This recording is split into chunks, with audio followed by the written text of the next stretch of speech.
ഹരേ കൃഷ്ണ. ഉഷ മാതാജി ജപിക്കുന്നുണ്ടോ?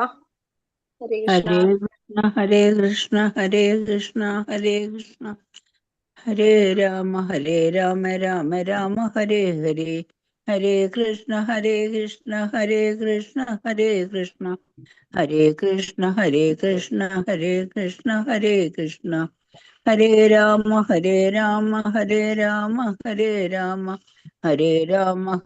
രാമ രാമ രാമ ഹരേ ഹരേ. ഹരേ കൃഷ്ണ ഹരേ കൃഷ്ണ ഹരേ കൃഷ്ണ ഹരേ കൃഷ്ണ ഹരേ കൃഷ്ണ ഹരേ കൃഷ്ണ ഹരേ കൃഷ്ണ ഹരേ കൃഷ്ണ ഹരേ രാമ ഹരേ രാമ ഹരേ രാമ ഹരേ രാമ ഹരേ രാമ രാമ രാമ ഹരേ ഹരേ. ഹരേ കൃഷ്ണ കൃഷ്ണ കൃഷ്ണ ഹരേ ഹരേ. ഹരേ രാമ രാമ രാമ ഹരേ ഹരേ. ഹരേ കൃഷ്ണ കൃഷ്ണ കൃഷ്ണ ഹരേ ഹരേ. ഹരേ രാമ രാമ രാമ ഹരേ ഹരേ. ഹരേ കൃഷ്ണ കൃഷ്ണ കൃഷ്ണ ഹരേ ഹരേ. ഹരേ രാമ രാമ രാമ ഹരേ ഹരേ. ഹരേ കൃഷ്ണ കൃഷ്ണ കൃഷ്ണ ഹരേ ഹരേ. ഹരേ രാമ രാമ രാമ ഹരേ ഹരേ. ഹരേ കൃഷ്ണ കൃഷ്ണ കൃഷ്ണ ഹരേ ഹരേ. ഹരേ രാമ രാമ രാമ ഹരേ.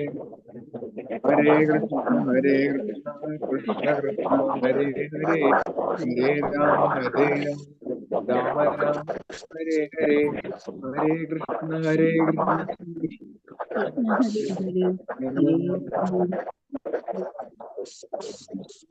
ഹരേ കൃഷ്ണ. എല്ലാവർക്കും നമസ്കാരം. ക്ലാസ് തുടങ്ങാം കേട്ടോ. എല്ലാവരും എവിടെ ഇരിക്കണം? ഹരേ കൃഷ്ണ.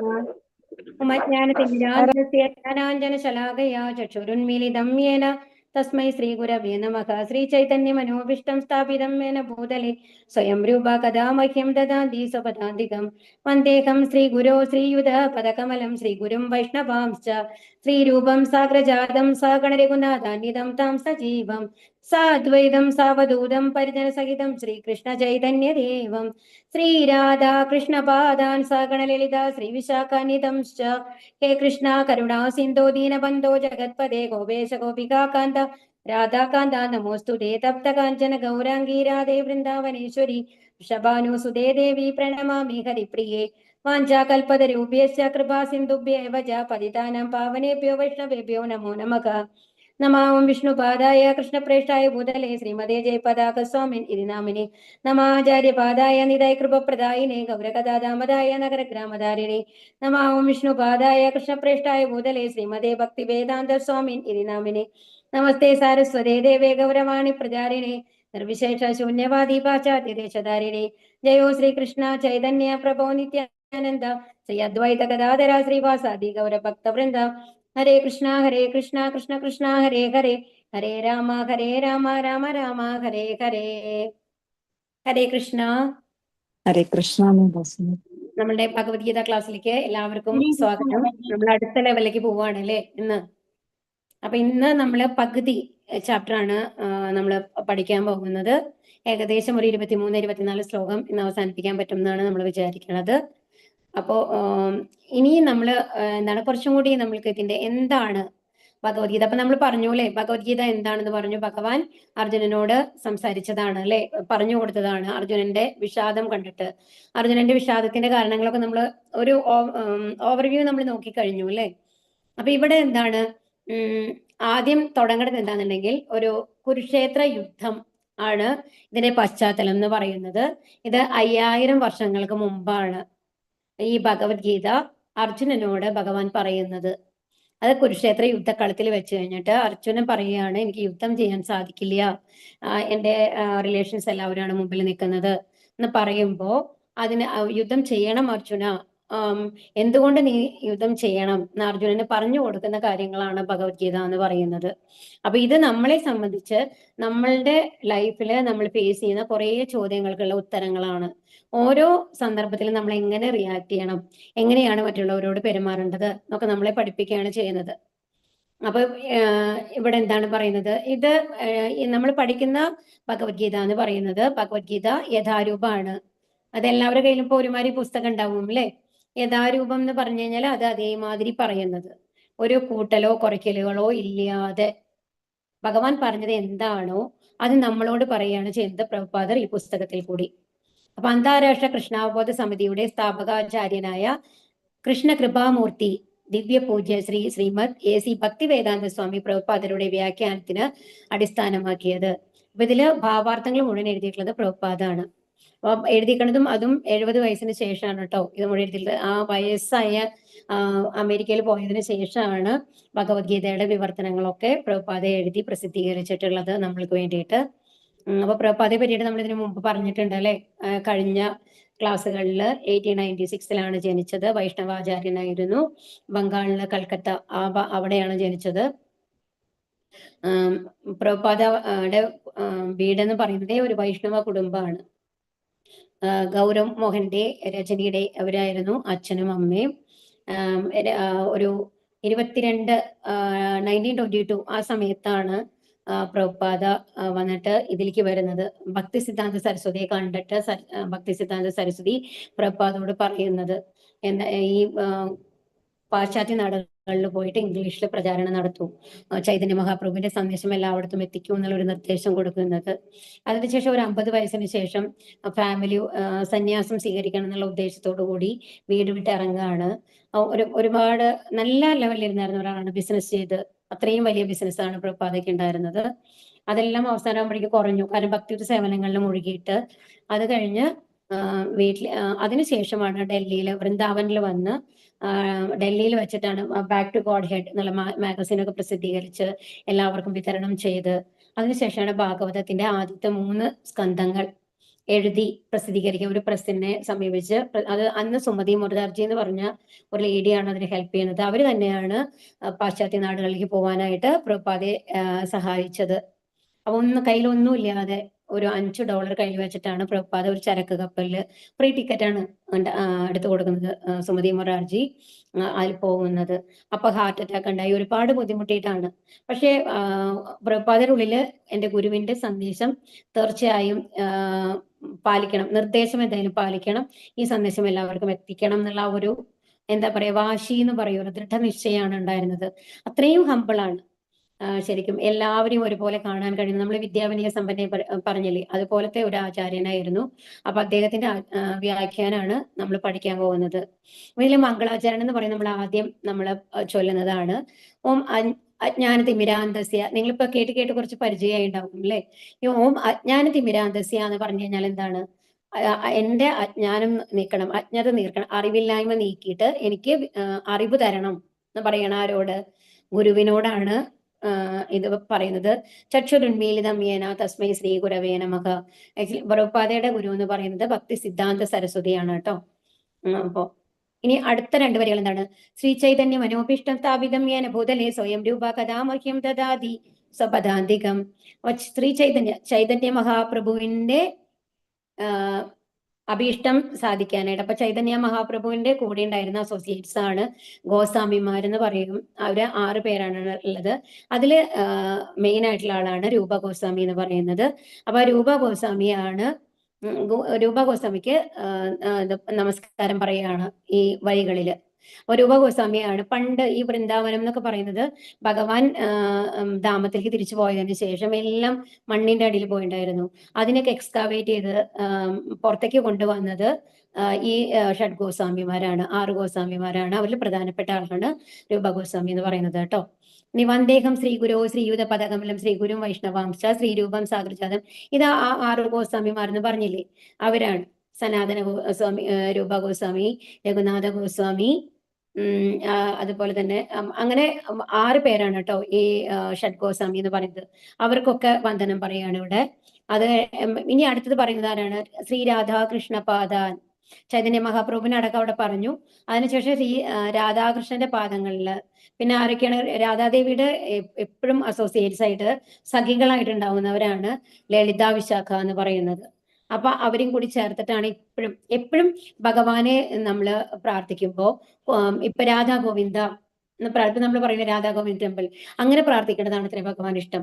കൃഷ്ണ എന്ന് വിളിക്കുന്നതിനേക്കാളും കൂടുതൽ ഇഷ്ടമാണ് രാധാ ഗോവിന്ദ, രാധാ മാധവ, അല്ലാന്നുണ്ടെങ്കിൽ നന്ദസുധ, നന്ദന്റെ മകനെ അങ്ങനെ പറയില്ലേ നമ്മള്, അങ്ങനെ യശോദാനന്ദന അങ്ങനെയൊക്കെ വിളിക്കുന്നത് അത്ര കൂടുതൽ ഇഷ്ടം ഭഗവാൻ. അപ്പൊ കൂടുതൽ വേഗം ഭഗവാൻ നമ്മളോട് കാരുണ്യം കാണിക്കും എന്നാണ് പറയുന്നത് കേട്ടോ.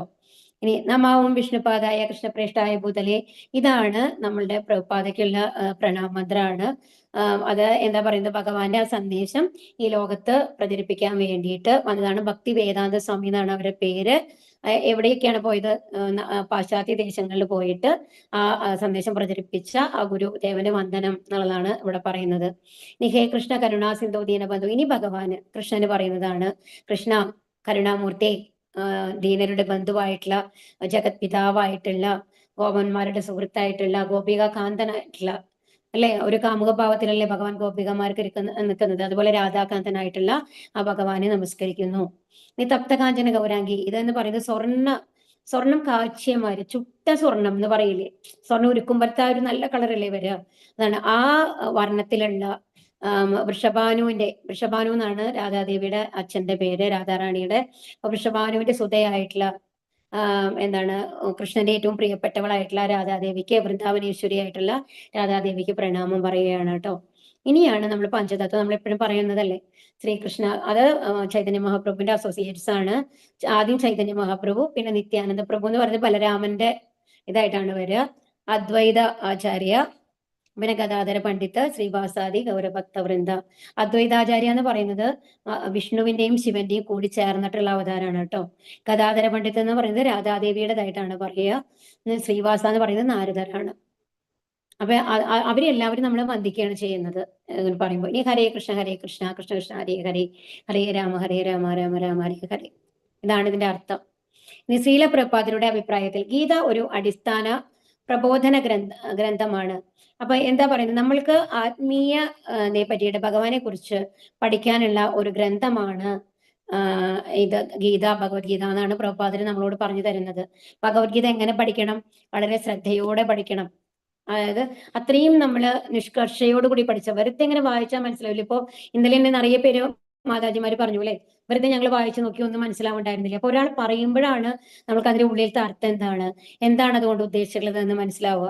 അപ്പൊ അതുകൊണ്ട് എപ്പോഴും എന്ത് ചെയ്യണം? ശ്രദ്ധയോടുകൂടി പഠിക്കണം. നമ്മുടെ ബാഹ്യ പ്രവർത്തനങ്ങളെ നിയന്ത്രിക്കുക. അത് എന്തുകൊണ്ടാണ് നമ്മളോട് പഠിക്കാൻ പറയുന്നത് പ്രഭുപാദ?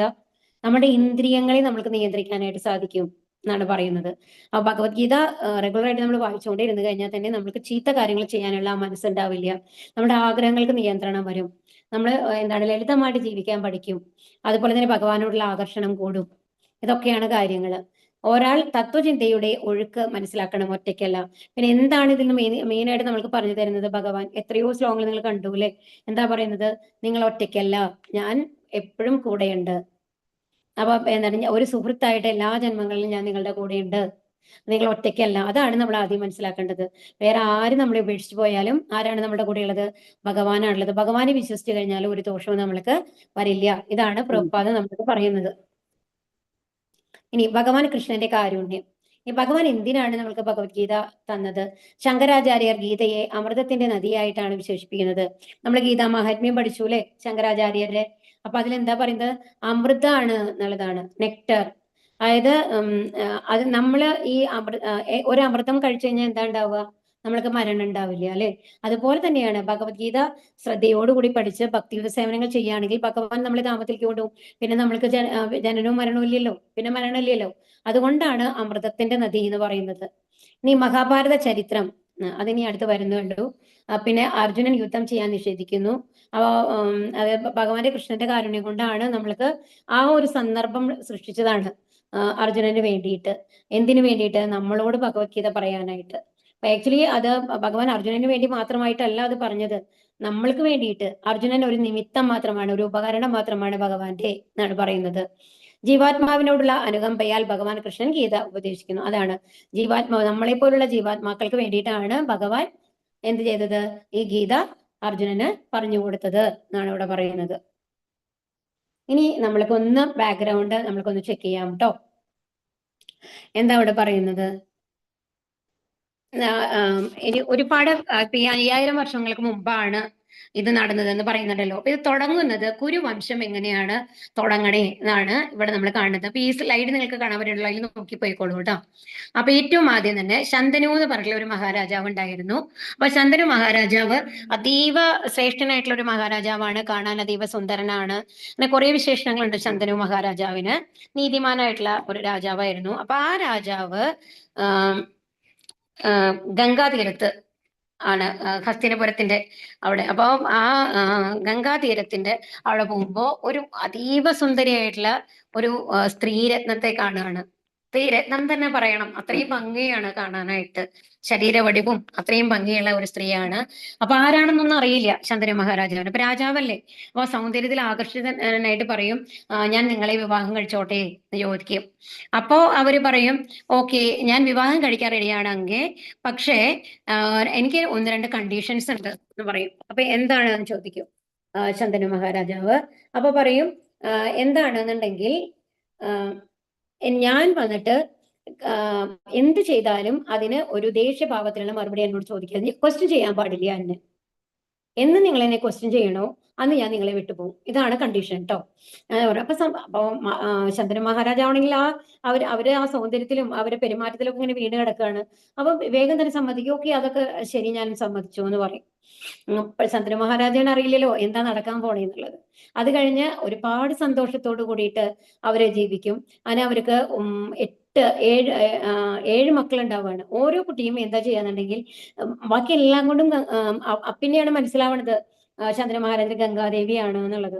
അപ്പൊ ഗംഗാദേവി എന്താ ചെയ്യണെന്നുള്ളത് എന്നുണ്ടെങ്കിൽ ഓരോ കുട്ടികൾ ജനിക്കുമ്പോഴും എന്ത് ചെയ്യുന്നുണ്ടെങ്കിൽ ഒരു സങ്കടവും ഉണ്ടാവില്ല, മുഖത്തൊരു ദുഃഖം പോലും ഉണ്ടാവില്ല എന്നാണ്, ഞാൻ പ്രസവിച്ച കുട്ടിയാണല്ലോ എന്നുള്ളത്. ആ കുട്ടിയെ നേരെ കൊണ്ടുവന്ന് ഗംഗാനദിയിലേക്ക് എറിയും. അങ്ങനെ മുങ്ങി കുട്ടി ചാവും, മരിക്കും. അങ്ങനെയാണ് ഓരോ തവണ. അപ്പൊ ആദ്യത്തെ തവണ ശന്തനു മഹാരാജ ഒന്നും മിണ്ടില്ല, ഓക്കെ, ഒന്നും ചോദ്യം ചെയ്യാൻ പാടില്ല എന്നുള്ളതാണല്ലോ കണ്ടീഷൻ. അങ്ങനെ 7 കുട്ടികൾ മരിക്കും. 7 കുട്ടികൾ മരിച്ചു കഴിഞ്ഞപ്പോൾ 8ാമത്തെ കുട്ടിയാകുമ്പോൾ സഹിക്കാൻ പറ്റാണ്ടാവും ശന്തനു മഹാരാജാവിന്. എന്നിട്ട് ചോദിക്കും, എന്താ ചെയ്യേണ്ടത്, നമ്മൾക്ക് നിന്റെ വയറ്റില് ജനിച്ച കുട്ടിയല്ലേ, എന്നിട്ട് എന്തുകൊണ്ടാണ് നിങ്ങൾ ചെയ്യുന്നത്? അതൊരു പുഞ്ചിരിയോട് കൂടിയിട്ടാണ് എപ്പോഴും അത് ചെയ്യാത്ര ഗംഗാദേവി. അപ്പൊ ചോദിക്കും, അപ്പോ പറയും, നിങ്ങൾ എന്റെ തീരുമാനത്തിനെ ലംഘിച്ചു, അത് കാരണം ഇനി ഞാൻ നിങ്ങളുടെ കൂടെ ഇരിക്കില്ല, ഈ കുട്ടിയെ ഞാൻ എറിയണില്ല എന്ന് പറഞ്ഞിട്ട്, പക്ഷെ ഞാൻ വളർത്തിയിട്ടാണ്, അതായത് എല്ലാ ശാസ്ത്രങ്ങളും ഇത് പഠിപ്പിച്ചു കഴിഞ്ഞിട്ടാണ് നിങ്ങളുടെ അടുത്തേക്ക് തരുള്ളൂ എന്ന് പറഞ്ഞിട്ട് എല്ലാം പഠിപ്പിച്ചു കഴിഞ്ഞിട്ട് കുട്ടിയെ ഹസ്ബൻഡ് ശന്തനു മഹാരാജാവിന്റെ അടുത്താക്കിയിട്ട് ഗംഗാദേവി വിട്ടിട്ട് പോവുകയാണ് ചെയ്യേണ്ടത്. അപ്പൊ അത്രയും ശാസ്ത്ര നിപുണനാണ് ഇതുള്ളത്. മാർഷൽ ആർട്ടിലും കൂടിയും അത്രയും നിപുണനാണെന്നാണ് പറയുന്നത്. ആര് പേര് വന്നിട്ട് കുട്ടിക്ക് പേര് വെക്കുന്നത് ദേവവ്രതൻ എന്നാണ് കേട്ടോ, ദേവവ്രതൻ എന്നാണ് പേര്. അപ്പൊ ഇതിന്റെ ബാക്ക് സ്റ്റോറി എന്താണെന്നുണ്ടെങ്കിൽ, അപ്പൊ ഗംഗാദേവി പറയുകയാണ് ശന്തനു മഹാരാജാവിന്റെ അടുത്ത്, എന്താ കാരണം, ഞാൻ ഇങ്ങനെ കാരണമില്ലാതെയല്ല ഞാൻ കുട്ടികളെ എറിഞ്ഞിരുന്നത്. അവര് ഇതിനു മുമ്പത്തെ ജന്മത്തിലെ 8 വസുക്കൾ എന്ന് പറയും, 8 പേരാണ്, അഷ്ടവസുക്കൾ എന്നാണ് പറയുക. അപ്പൊ അവര് വസുക്കളായിരുന്നു. അതിൽ പ്രഭാസ് എന്ന് പറഞ്ഞിട്ടുള്ള ഒരാളാണ് ഈ ഭീഷ്മരായിട്ട് ജനിച്ചേക്കണത് കേട്ടോ.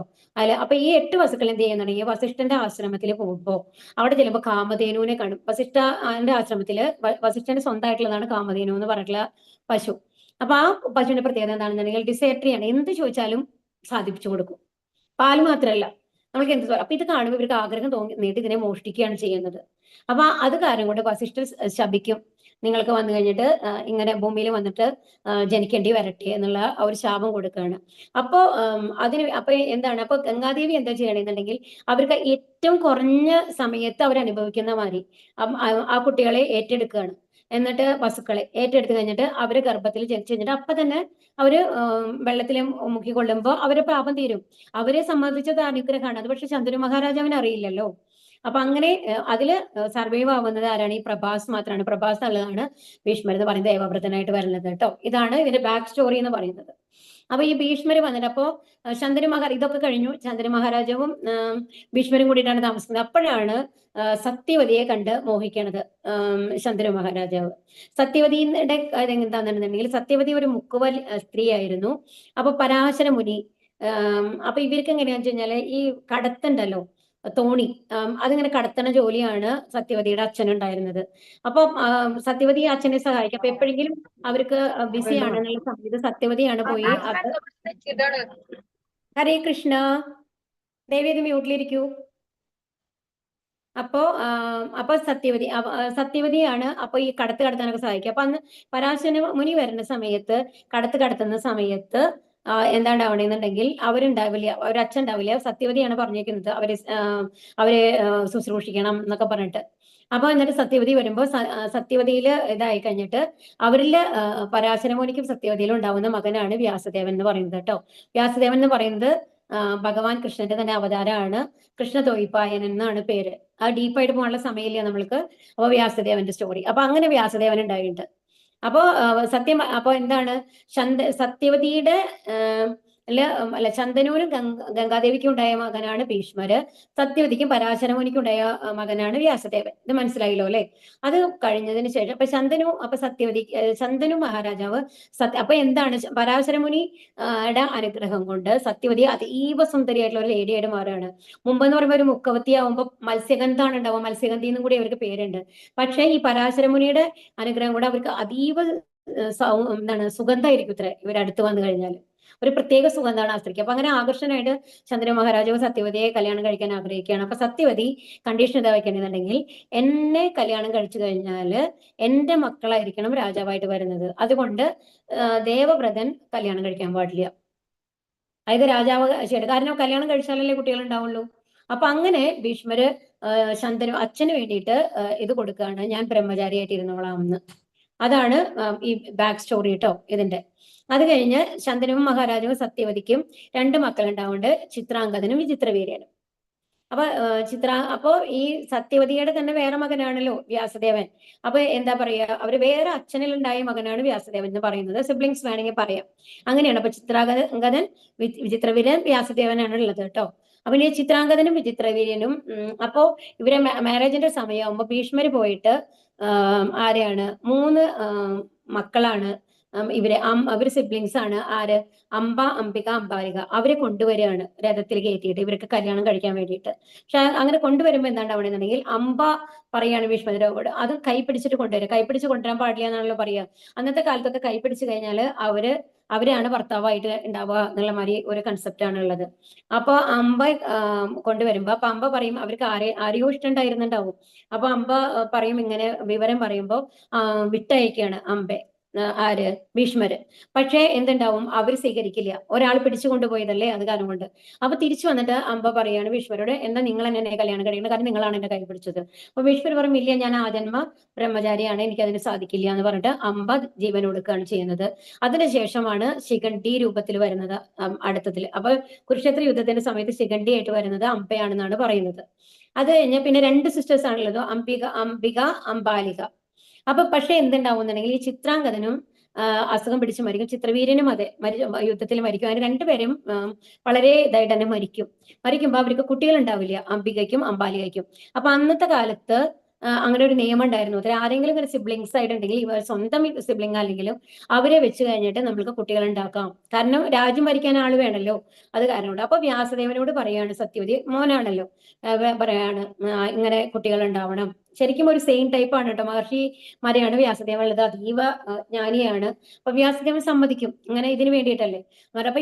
അപ്പൊ പക്ഷെ വ്യാസദേവൻ എങ്ങനെയാണ്, ഒരു രാജകുടുംബത്തിലുള്ള മാതിരിയല്ല, ഒരു മഹർഷി രൂപത്തിലാണ് താടിയൊക്കെ വളർത്തി ഒരു മരയിൽ ഉണ്ടാവുക. അപ്പൊ അംബിക, അംബാലിക എന്നൊക്കെ പറയുന്നത് അത്രയും സുഖ സൗകര്യങ്ങള് വളർന്നിട്ടുള്ള രാജകുമാരിമാരാണ്. അപ്പൊ അംബികയ്ക്കൊന്നും വന്നു കഴിഞ്ഞിട്ട് എന്താണ്, ഇവരെ കാണുമ്പോൾ ഇഷ്ടാവില്ല. അപ്പൊ അംബികയാണ് ആദ്യം വ്യാസദേവന്റെ അടുത്ത് വരുന്നത്. അപ്പൊ അവര് കണ്ണടയ്ക്കും ഇത്രേ. അപ്പൊ അതുകൊണ്ടാണ് ധൃതരാഷ്ട്ര കണ്ണിലാണ് ജനിച്ചതെന്നാണ് പറയുന്നത്. അതുപോലെ തന്നെ അംബാലികയെ കാണുമ്പോഴേ പേടിയാവും വ്യാസദേവന്. അപ്പൊ അതുകൊണ്ടാണ് പാണ്ഡുകളുള്ള ഒരു പുത്രനായിട്ട് പാണ്ഡു ജനിക്കണേന്നാണ് പറയുന്നത്. അതിനുശേഷം അവര് 2 പേരും ധൃതരാഷ്ട്രരാണെന്നുണ്ടെങ്കിലോ കണ്ണു കാണില്ല, പാണ്ഡു ആണെങ്കിലോ ഭയങ്കര ഒരു വീക്ക് ആയിട്ടുള്ള മാതിരിയാണ് ഉള്ളത്. അപ്പൊ എന്നിട്ട് അപ്പൊ എന്ത് ചെയ്യും കഴിഞ്ഞാൽ അംബാലിക എന്ത് ചെയ്യുന്നുണ്ടെങ്കിൽ പിന്നെ അടുത്ത ഇതായിട്ട് അവരടുത്ത് പോകാനായിട്ട് വിസമ്മതിച്ചുകൊണ്ട് ദാസിയെ പറഞ്ഞേക്കാണ് ഇവരെ പകരത്തിന്. ആ ദാസിയാണെന്നുണ്ടെങ്കിൽ അതീവ ഭക്തിയോട് കൂടിയിട്ട് വ്യാസദേവനെ പരിചരിക്കും. അങ്ങനെ അവർക്ക് ഉണ്ടാവുന്ന കുട്ടിയാണ് വിതുരർ. വിതുരർ എന്ന് പറയുമ്പോൾ നമുക്ക് അറിയാലോ അല്ലെ, ഏറ്റവും എന്താണ് വിശിഷ്ടനായിട്ടുള്ള ഒരാളാണ് വിതുരർ എന്ന് പറയുന്നത്. അപ്പൊ ഇതാണ് അവരെ കഥ. അത് കഴിഞ്ഞ് ഇനി ചിത്രാംഗതനും വ്യാസദേവന് അംബികയിൽ ഉണ്ടാവുന്ന മകനാണ് ധൃതരാഷ്ട്രർ എന്ന് പറഞ്ഞു. ധൃതരാഷ്ട്ര കല്യാണം കഴിക്കുന്നതാണ് ഗാന്ധാരി. ഗാന്ധാരിയുടെ ബ്രദറാണ് ശകുനി എന്ന് പറയുന്നത്. ശകുനി എല്ലാവർക്കും അറിയാലോ, എല്ലാ ഇതും വേണ്ടാത്ത കാര്യങ്ങൾ പറഞ്ഞു കൊടുക്കുന്ന ശകുനിയാണ് ദുര്യോധനനൊക്കെ. അങ്ങനത്തെ ഒരു ക്യാരക്ടറായിട്ടാണ് ശകുനി എപ്പോഴും ഉണ്ടാവുക. ഇനി എന്താണ് അംബാലികയ്ക്ക് ഉണ്ടാവുന്നതാണ് പാണ്ഡു. പാണ്ഡുവിന് 2 ഭാര്യമാരാണ്, കുന്തിയും മാദ്രിയും. അതുപോലെ അവരെ മക്കളാണ് ഇപ്പൊ ഇവര് ഗാന്ധാരിക്ക് ഉണ്ടാവുന്ന മക്കൾ ദുര്യോധന അറിയാലോ, കൗരവര് ആയിട്ട് വരുന്നത്. ഇനി പാണ്ഡുവിന് ഉണ്ടാവുന്ന കുട്ടികളാണ്, അതിൽ മാദ്രിയിലാണ് നകുലൻ സഹദേവൻ. അത് കുന്തിയുടെ കഥ, അത് ഇത്ര ഡീപ്പായിട്ട് പോണില്ല. അവർക്ക് അനുഗ്രഹം കിട്ടുന്നതാണ് കുന്തിക്ക് മാരേജിന് മുമ്പ്. പക്ഷെ അതിൽ ഫസ്റ്റ് പരീക്ഷിച്ച് നോക്കുമ്പോഴുള്ളതാണ് കർണൻ. കർണനെ പക്ഷെ അപ്പൊ തന്നെ പുഴയിൽ ഒഴുക്കി വിടുകയാണ് ചെയ്യുന്നത്.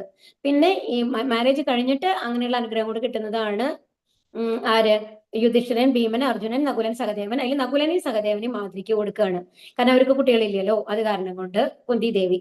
അപ്പൊ ഇനി ഇനി യുധിഷ്ഠിരന്റെ ഇനി ദ്രൗപദി എന്ന് പറയുന്നത് പഞ്ചപാണ്ഡവന്മാരുടെ ഭാര്യയാണ് അല്ലെ.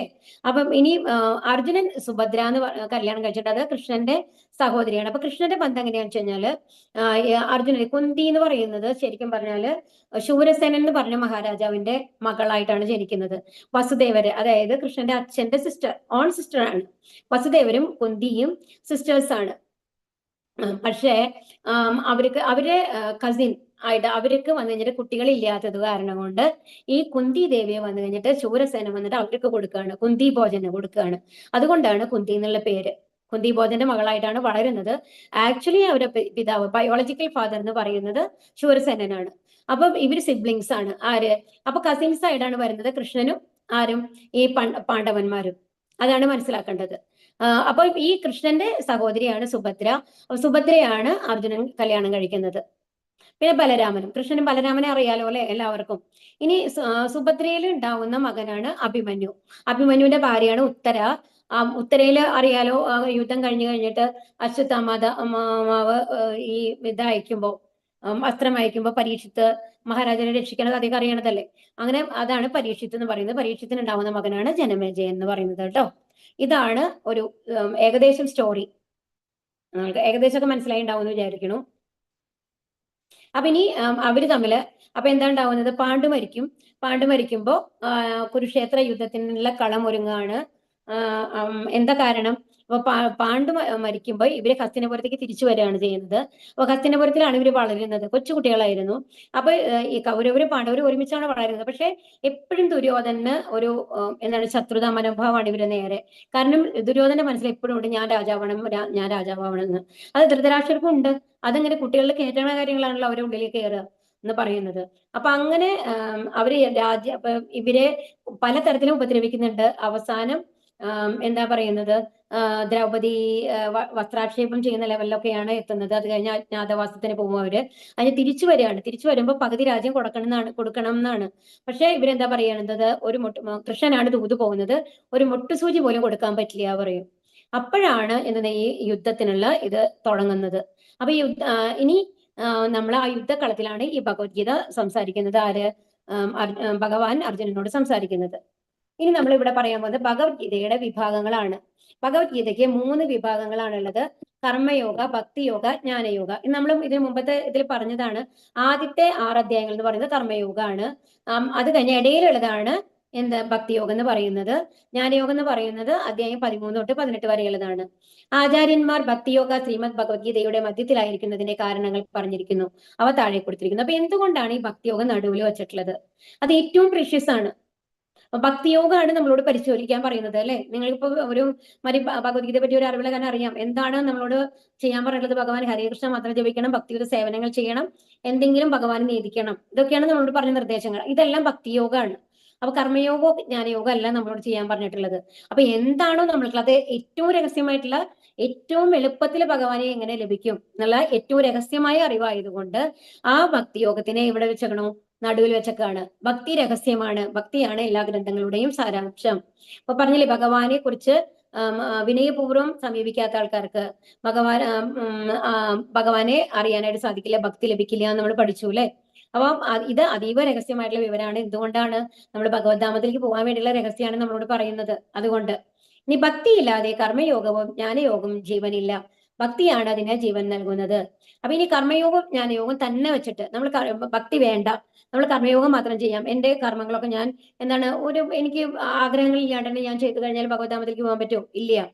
അപ്പൊ ഭക്തി ഇല്ലെങ്കിൽ കർമ്മയോഗം വേസ്റ്റ് ആണ്. അതുപോലെ തന്നെയാണ് ജ്ഞാനയോഗത്തില് ഭഗവാനാണ് എല്ലാത്തിന്റെയും സൃഷ്ടി, ഭഗവാനിൽ നിന്നാണ് നമ്മൾ എല്ലാവരും വന്നിട്ടുള്ളത് എന്നുള്ള അറിവില്ല എന്നുണ്ടെങ്കിൽ, ഭഗവാനെ പ്രാർത്ഥിച്ചിട്ടില്ല എന്നുണ്ടെങ്കിൽ, ഭഗവാനെ പൂജിച്ചിട്ടില്ല എന്നുണ്ടെങ്കിൽ നമ്മൾക്ക് ഭഗവാന്റെ അടുത്തേക്ക് പോകാൻ പറ്റുമോ?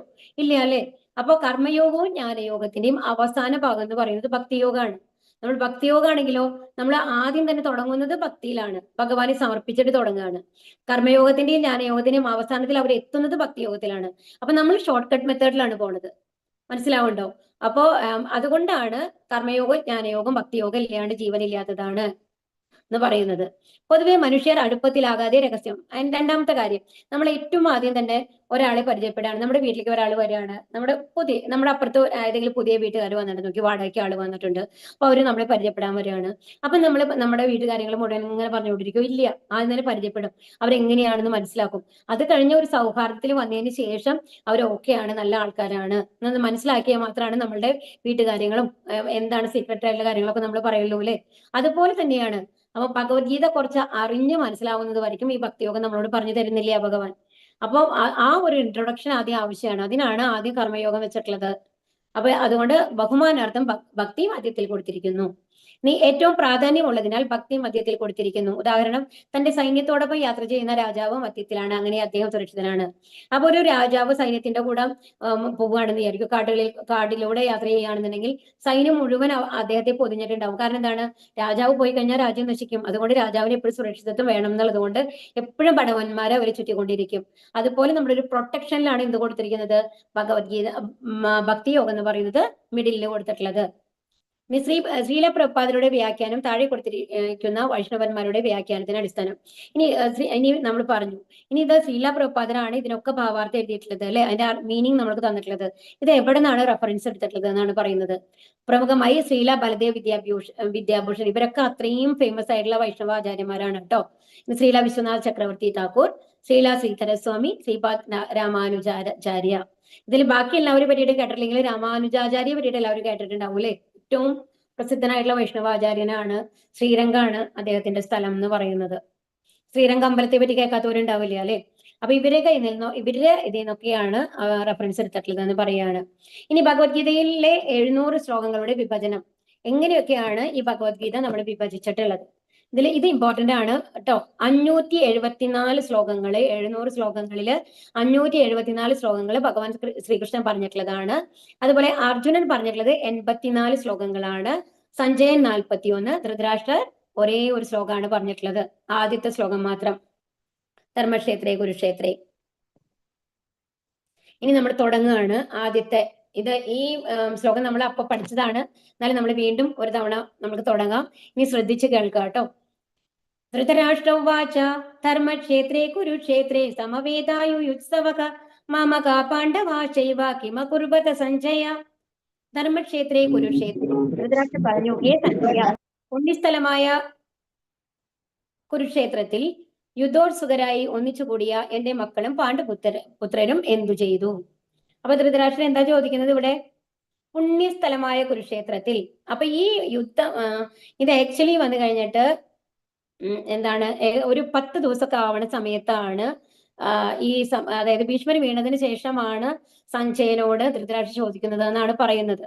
അപ്പോ സഞ്ജയൻ ആദ്യം തൊട്ട് എന്താ നടന്നത് എന്നുള്ളത് ധൃതരാഷ്ട്രക്ക് പറഞ്ഞു കൊടുക്കുകയാണ്. അപ്പൊ നമ്മളെ സംബന്ധിച്ച് ഇതൊരു ലൈവ് ടെലികാസ്റ്റ് മാതിരി ആദ്യം തൊട്ട് കാണുന്ന മാതിരിയാണ് ഉള്ളത്. അപ്പൊ ഇതൊരു ഫ്ലാഷ് ബാക്ക് മാതിരിയാണ് പറയണെന്നുണ്ടെങ്കിലും തുടക്കം തൊട്ട് എന്താണ് നടക്കുന്നത് എന്നുള്ളതാണ് ഇതിൽ പറയുന്നത് കേട്ടോ, ഈ ഇതിൽ ഭഗവത്ഗീതയില്. അപ്പൊ അവിടെ എന്താ ചോദിച്ചത്? ഹേ സഞ്ജയ. അപ്പൊ സഞ്ജയൻ എന്ന് പറയുന്നത് ധൃതരാഷ്ട്രരുടെ മന്ത്രിയാണ്. ഓക്കെ, അപ്പൊ ധൃതരാഷ്ട്രക്ക് കണ്ണു കാണില്ലല്ലോ. അപ്പോ സഞ്ജയനാണ്, സഞ്ജയൻ എന്ന് പറയുന്നത് വ്യാസദേവര് ശിഷ്യനാണ്. അതുകൊണ്ട് സഞ്ജയന് ദിവ്യദൃഷ്ടി കൊടുക്കാണ് വ്യാസദേവര്. കണ്ടിട്ട് ആർക്ക് പറഞ്ഞു കൊടുക്കാൻ? ധൃതരാഷ്ട്രർക്ക്. ധൃതരാഷ്ട്രർ യുദ്ധക്കളത്തിലേക്ക് വരുന്നില്ലല്ലോ, അപ്പൊ പറഞ്ഞു കൊടുക്കാനായിട്ട്. അപ്പൊ പുണ്യസ്ഥലമായ അപ്പൊ സഞ്ജയനോട് ചോദിക്കുകയാണ് പുണ്യസ്ഥലമായ. അപ്പൊ ഇവിടെ ആദ്യത്തെ പോയിന്റ് എന്താണ്? പുണ്യക്ഷേത്രമാണ് ഇത് കുരുക്ഷേത്രം എന്ന് പറയുന്നത്, ധർമ്മക്ഷേത്രമാണ്. അപ്പൊ അവിടെ ധർമ്മക്ഷേത്രം എന്ന് പറയുന്നത് ഒരുപാട് കാലങ്ങളായിട്ട് ദേവന്മാരും ഋഷിമാരും ഒക്കെ പൂജകളും യാഗങ്ങളും ഒക്കെ നടത്തിയിരുന്ന സ്ഥലമാണ് അവിടെ. പ്രാർത്ഥനകളൊക്കെ നടത്തിയിരുന്ന സ്ഥലമാണ്. അപ്പൊ ആ സ്ഥലത്തിന് ഒരു പ്രത്യേകതയുണ്ട്. അപ്പൊ നമ്മളൊരു അമ്പലത്തിൽ പോയി കഴിഞ്ഞാൽ നമ്മൾക്കൊരു പ്രത്യേകത തോന്നും അല്ലെ, ഭഗവാനെ പ്രതിഷ്ഠിച്ച സ്ഥലമാണ്. അതുപോലെ തന്നെ എന്നും ഒരു പ്രാർത്ഥന നടക്കുന്ന സ്ഥലമാണെന്നുണ്ടെങ്കിൽ ആ സ്ഥലത്തേക്ക് പോകുമ്പോൾ നമ്മൾക്ക് തന്നെ മനസ്സിനൊരു ശാന്തി ലഭിക്കുന്ന മാതിരി ഉണ്ടാവും. ഭഗവാന്റെ ഒരു സാന്നിധ്യം അവിടെ ഉണ്ടാവും എന്നാണ് പറയുന്നത്. അപ്പൊ ഈ സ്ഥലവും അതേമാതിരിയാണ്. അപ്പൊ അങ്ങനത്തെ ഒരു സ്ഥലത്ത് യുദ്ധം നടക്കുമ്പോൾ ആര് ജയിക്കാനാണ് സാധ്യത? ആര് അടുത്താണ് ധർമ്മമുള്ളത്, ആരടുത്താണോ ശരിയുള്ളത്, അവർ ജയിക്കാനാണ് സാധ്യത അല്ലെ. അപ്പൊ അതാണ് പുണ്യസ്ഥലമായ കുരുക്ഷേത്രമാണ്. അപ്പൊ യുദ്ധോത്സുകരായി ഒന്നിച്ചുകൂടിയ എന്റെ മക്കളും പാണ്ഡവർ. അപ്പൊ ധൃതരാഷ്ട്ര ചോദിക്കാണ്, ഇതുവരെ ധൃതരാഷ്ട്ര ചോദിച്ചിട്ടില്ല എന്താ അവിടെ നടന്നിരുന്നുള്ളത്. അപ്പൊ എന്റെ മക്കളും പാണ്ഡുപുത്രരും അവിടെ എന്താണ് ചെയ്തത് സഞ്ജയ എന്ന് ചോദിക്കുകയാണ്. അപ്പൊ എന്റെ പുത്രരും, അപ്പൊ ശരിക്കും പറഞ്ഞാല് ധൃതരാഷ്ട്രൻ എന്ന് പറയുന്നത് രാജാവാണ്. ആൻഡ് വല്യച്ഛനാണ് പാണ്ഡവരെ അല്ലെ. ഒരു വല്യച്ഛനാണ് വളർത്തിയിട്ടുള്ളത് എന്നുണ്ടെങ്കിൽ നമ്മൾ വളർത്തിയ മക്കളെ വന്നു കഴിഞ്ഞിട്ട് എന്റെ മക്കൾ വേറൊരു മക്കളെ നമ്മൾ തിരിക്കോ? ഇല്ല, സാധാരണഗതിയിൽ ചെയ്യില്ല. അപ്പൊ അത്രയും അന്ധത ധൃതരാഷ്ട്രരുടെ കണ്ണുകളെക്കാൾ കൂടുതൽ അന്ധത എവിടെയാണ്? മനസ്സിലാണ്. നമ്മൾ പഠിച്ചൂലെ, മനസ്സാണ്. ബദ്ധനായ ആത്മാവിന്റെ ശത്രുവും മിത്രവും ആര്? മനസ്സാണ്. മനസ്സാണ് അല്ലേ. അപ്പൊ മനസ്സാണ്. അപ്പൊ ധൃതരാഷ്ട്രന്റെ മനസ്സിലാണ് അന്ധകാരം. കാരണം അവർ ആദ്യം തന്നെ എന്താ പറയാ, എന്റെ മക്കളും പാണ്ഡവും അവർ ഏതോ ആൾക്കാരാണ്, വേറെ ഫാമിലിമാരെയാണ് സംസാരിക്കുന്നത് അല്ലെ. പാണ്ഡുപുത്രരും എന്താണ് ചെയ്തത് ചോദിക്കണം. അപ്പൊ ധൃതരാഷ്ട്രക്ക് നല്ല ആഗ്രഹമാണ് എന്തെന്ന്, മക്കള് ജയിക്കണം. അപ്പൊ ആ ഒരു എന്താ പറയാ പൊസസീവ്നെസ് പറയില്ലേ, വല്ലാണ്ടുള്ള അറ്റാച്ച്മെന്റ് ആണ് മക്കളോടുള്ളത്. അപ്പൊ ആ അറ്റാച്ച്മെന്റ് കൂടിയിട്ട് എന്താണുള്ളത്, ശരിയും തെറ്റും തിരിച്ചറിയാണ്ടാവുക. സമ്മോഹം, ക്രോധാത് ഭവതി സമ്മോഹ നമ്മൾ പഠിച്ചു അല്ലെ. ആ സമ്മോഹമാണ്, ആ അവസ്ഥയിലാണ് ധൃതരാഷ്ട്രം ഉള്ളത്. അപ്പോ ഈ അപ്പൊ പിന്നെ ഇപ്പൊ രണ്ട് കാര്യങ്ങൾ നമ്മൾ പറഞ്ഞു. അപ്പോ ധൃതരാഷ്ട്രക്ക് എന്താ പറ്റിയത്? അന്ധതയാണ്, മനസ്സിലും അന്ധതയാണ്. അതുകൊണ്ട് സ്വന്തം മക്കളെ എന്താണ് പാണ്ഡുപുത്രരെ സ്വന്തം കുലത്തിൽ നിന്ന് മാറ്റി നിർത്തുകയാണ്. ശരിക്കും കൗരവൻ എന്ന് പറയുന്നത് പാണ്ഡവരും ആരാണ്? ധൃതരാഷ്ട്ര മക്കളും കൗരവരാണ്. രണ്ടും കുരുവംശത്തിൽപ്പെട്ടവരാണ്. അങ്ങനെ മാറ്റാൻ അധികാരമൊന്നുമില്ല ധൃതരാഷ്ട്രക്ക്. പക്ഷെ ധൃതരാഷ്ട്ര മനസ്സ് അങ്ങനെയാണ്, അതുകൊണ്ടാണ് അങ്ങനെ ചോദിക്കുന്നത്. ഇനി രണ്ടാമത് എന്താണ് ഈ ഇതിന്റെ ഇത് പറയണെന്നുണ്ടെങ്കിൽ ഇതില് ഭാവാർത്ഥത്തിൽ പറയുന്നുണ്ട്. വ്യാസശിഷ്യനായിരുന്നു സഞ്ജയൻ. വ്യാസദേവന്റെ കരുണയാൽ ധൃതരാഷ്ട്രരുടെ കൊട്ടാരത്തിൽ ഇരുന്നു കൊണ്ട് തന്നെ കുരുക്ഷേത്രത്തിലെ യുദ്ധരംഗം കാണാൻ അദ്ദേഹത്തിന് സാധിച്ചിരുന്നു. ധർമ്മപിതാവായ ശ്രീകൃഷ്ണന്റെ സാന്നിധ്യത്തിൽ ധർമ്മഭൂമിയായ കുരുക്ഷേത്രത്തിൽ വെച്ച് വിളനിലത്തിലെ കളകളെ എന്ന പോലെ ധൃതരാഷ്ട്രപുത്രന്മാരായ ദുര്യോധനാദികളെ പൂർണ്ണമായും നശിപ്പിക്കുമെന്ന് യുധിഷ്ഠിരന്റെ നേതൃത്വത്തിലുള്ള ധാർമ്മികരെ ഭഗവാൻ നാട് വാഴിക്കുമെന്നും ഇതിന്റെ തുടക്കത്തിൽ നിന്ന് തന്നെ വ്യക്തമാകുന്നതാണ്. അപ്പൊ ഇതിൽ എന്താ പറയണെന്നുണ്ടെങ്കിൽ, അപ്പൊ ശരിക്കും ഇതിന്റെ അർത്ഥം എന്താണെന്നുണ്ടെങ്കിൽ എന്താണ്, ധൃതരാഷ്ട്ര പുത്രന്മാരൊക്കെ ദുര്യോധനന്മാരൊക്കെ എന്താ പറയുന്നത്, കളകൾ. നമ്മുടെ പാടത്ത് ഒരു വിത്ത് വിതയ്ക്കുമ്പോൾ, അതായത് നെല്ലിന് നമ്മൾ വിത്തിട്ട് ഒരു ഞാറ് മുളച്ച് വരുന്നതിന്റെ ഒപ്പം കുറെ വേണ്ടാത്ത ചെടികൾ ഒരുമിച്ച് വരും അല്ലെ, അതൊക്കെ നമ്മൾ പറിച്ചു കളയും. അതിനാണ് കളകൾ എന്ന് പറയുക. ഓക്കെ. അപ്പൊ ആ കളകളുടെ മാരിയാണ് ആര്? ദുര്യോധനനും അവരുടെ സഹോദരന്മാരും എന്നാണ് പറയുന്നത്. അപ്പൊ അവരെ എന്ത് ചെയ്യും? കാരണം എന്താണ്, അവർ അത്രയും അനീതികളാണ് ചെയ്തിട്ടുള്ളത്, പാപങ്ങളാണ് ചെയ്തിട്ടുള്ളത്. അപ്പൊ അതിനെ മുഴുവൻ തുടച്ചു നീക്കും. ഭഗവാൻ എന്താ പറഞ്ഞത്? എപ്പോഴൊക്കെ അധർമ്മം തഴച്ചു വളരുന്നുവോ, ധർമ്മം നശിക്കുന്നുവോ, അപ്പോഴെല്ലാം ഞാൻ വരും എന്ന് ഭഗവാൻ പറഞ്ഞൂലേ. അപ്പോ ഇവിടെ എന്താ പറയുന്നത്? ആ കളകളെ നീക്കും. ആ കളകളെ നീക്കാനാണ് ഭഗവാൻ വന്നിട്ടുള്ളത്. ഇവിടുത്തെ കളകൾ ആരാണ്? ദുര്യോധനാദികള്. അപ്പൊ അത് എന്തായാലും അവർ പൂർണ്ണമായിട്ട് നശിക്കും. ധർമ്മന്മാരുടെ ഭാഗത്താണ്, യുധിഷ്ഠിരന്റെ ഭാഗത്താണ്. അപ്പൊ അവരാണ് ജയിക്കാൻ പോകുന്നത് എന്നുള്ളത് ഇൻഡയറക്റ്റ് ആയിട്ട് ആദ്യത്തെ ശ്ലോകം തന്നെ നമ്മൾക്ക് മനസ്സിലാവുന്നുണ്ട്. എന്താ കാരണം? ധർമ്മക്ഷേത്രമാണ്. പിന്നെന്താണ്? ഭഗവാൻ അവരുടെ കൂടെ ഉണ്ട് അല്ലെ. ഭഗവാൻ ആരുടെ കൂടെയാണ്? പാണ്ഡവരുടെ കൂടെയാണ് എന്നുള്ളത് കൊണ്ട്. അപ്പൊ ഈ 2-3 കാര്യങ്ങളാണ് കേട്ടോ. ഒന്ന് ധർമ്മക്ഷേത്രമാണ്, പിന്നെന്താണ് ധൃതരാഷ്ട്രരുടെ അന്ധത, അതായത് രണ്ടുപേരെയും വേർതിരിച്ചിട്ടാണ് കാണുന്നത് എന്നുള്ളത്. സ്വന്തം മക്കളായിട്ട് കാണാനായിട്ട് ധൃതരാഷ്ട്രക്ക് സാധിച്ചിട്ടില്ല. അതുപോലെ മൂത്ത പുത്രൻ എന്ന് പറയുന്നത് യുധിഷ്ഠിരനാണ് ശരിക്കും രാജ്യം പോകേണ്ടത്. അത് ശരിക്കും പ്രോട്ടോകോൾ നോക്കിക്കഴിഞ്ഞാൽ യുധിഷ്ഠിരനാണ് അത് കിട്ടേണ്ടത്. അപ്പൊ അതും എതിരായിട്ടാണ് പോകുന്നത്. പിന്നെന്താണ്? കളകൾ മാതിരിയാണ് ദുര്യോധന. അവർ അത്രയധികം പാപങ്ങളാണ് ചെയ്തിട്ടുള്ളത്. അപ്പൊ അത് കാരണം കൊണ്ട് അവരെ നീക്കം ചെയ്യും ഭഗവാൻ എന്നുള്ളതാണ്. ഇനി സഞ്ജയോവാച ദൃഷ്ടാ തു പാണ്ഡവാനീകം വ്യൂഢം ദുര്യോധനസ്തദാ ആചാരമുപസംഗമ്യ രാജാവചനമബ്രവീത്. സഞ്ജയൻ പറഞ്ഞു, അല്ലയോ രാജാവേ, പാണ്ഡുപുത്രന്മാർ സജ്ജമാക്കിയ സൈന്യത്തെ കണ്ട് ദുര്യോധന മഹാരാജാവ് ആചാര്യന്റെ മുമ്പിൽ ചെന്ന് ഇങ്ങനെ പറഞ്ഞു. അപ്പൊ ഇനി ഇവിടെ നമ്മൾ പറയും, ഇനി സഞ്ജയൻ പറയാൻ തുടങ്ങാണ് കേട്ടോ. തുടക്കാണ്. എല്ലാവരും ആ രണ്ട് സൈഡിലായിട്ട് കൗരവരും പാണ്ഡവരും നിൽക്കുകയാണ്. ആ ഇതിലാണ് ഇവിടെ തുടങ്ങുന്നത്. ഇനി ഇപ്പോഴാണ് ആ യുദ്ധം തുടങ്ങുന്നതിന്റെ ആദ്യത്തെ ഭാഗമാണ് ഇവിടെ പറയുന്നത്. അപ്പൊ പാണ്ഡുപുത്രന്മാർ സജ്ജമാക്കിയ സൈന്യത്തെ കണ്ട്, അപ്പൊ ഇനി ദുര്യോധനൻ എന്താ ചെയ്താണത്? രണ്ടുപേരും വന്ന് നിന്നപ്പോ ദുര്യോധനൻ നേരെ തന്നെ ദ്രോണരുടെ അടുത്തേക്കാണ് പോകുന്നത്. നോക്കണം, ആചാരം ഉപസംഗമ്യ ആണ്. ആചാര്യന്റെ അടുത്തേക്ക് പോയിട്ട്, സംഘത്തിലേക്ക് പോയിട്ട് എന്ന് പറഞ്ഞാൽ അടുത്തേക്ക് പോയിട്ട് പറയാണ്. എന്താ പറയുന്നത്? എന്താ പറഞ്ഞത്?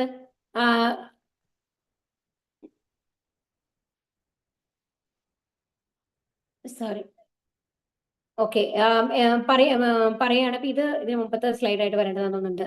ജനനം മുതൽക്കേ അന്ധനായിരുന്നു ധൃതരാഷ്ട്രർ. നിർഭാഗ്യവശാൽ ആധ്യാത്മിക വിഷ്ണുവും അദ്ദേഹത്തിനില്ല. ധർമ്മത്തെ സംബന്ധിച്ചിടത്തോളം തന്റെ മക്കളും അത്ര തന്നെ അന്ധനാണെന്ന് അദ്ദേഹത്തിന് നന്നായിട്ട് അറിയാം. ഇവിടെ ധൃതരാഷ്ട്രയെ കുറിച്ചിട്ടാണ് പറയണത് കേട്ടോ. മനസ്സിലാണ് അന്ധകാരം, മക്കളും അതുമാതിരിയായിരുന്നു എന്നുള്ളത്. അപ്പൊ ഇവിടെ എന്താണ്, ദ്രോണാചാര്യരാണ് ഇവരെ ഗുരു. എല്ലാവർക്കും അറിയാലോ അല്ലെ? അപ്പൊ ദ്രോണാചാര്യ അടുത്ത് എന്നിട്ട് പറയുകയാണ് ഇതെന്ന്, ദൃഷ്ടാതു അവിടെ പാണ്ഡവന്മാര് രചിച്ചിട്ടുള്ള ആ അശൗഹിണി സേന നോക്കൂ, വ്യൂഢം നോക്കൂ, എത്ര അസലായിട്ടാണ് ചെയ്തിട്ടുള്ളത്. അത് രചിച്ചിട്ടുള്ളത് ആരാണ്?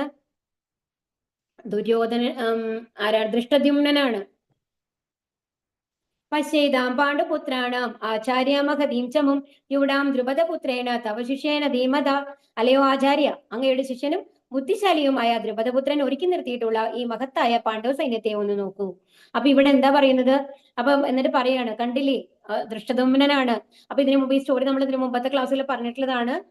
ദ്രുപദ രാജാവും ദ്രോണരും സഹപാഠികളായിരുന്നു. ദ്രോണര് ബ്രാഹ്മണനാണ്, ദ്രുപദൻ രാജാവാണ്. പക്ഷെ അതീവ ബുദ്ധിശാലിയാണ് ദ്രോണർ എന്ന് പറഞ്ഞു കഴിഞ്ഞാൽ. ദ്രോണരെ തോൽപ്പിക്കാൻ ആർക്കും സാധിക്കില്ല. അപ്പൊ അതുകൊണ്ട് ഇപ്പോഴും ദ്രുപദരെ സഹായിച്ചിരുന്നത് ആരാണ്? ദ്രോണരാണ്.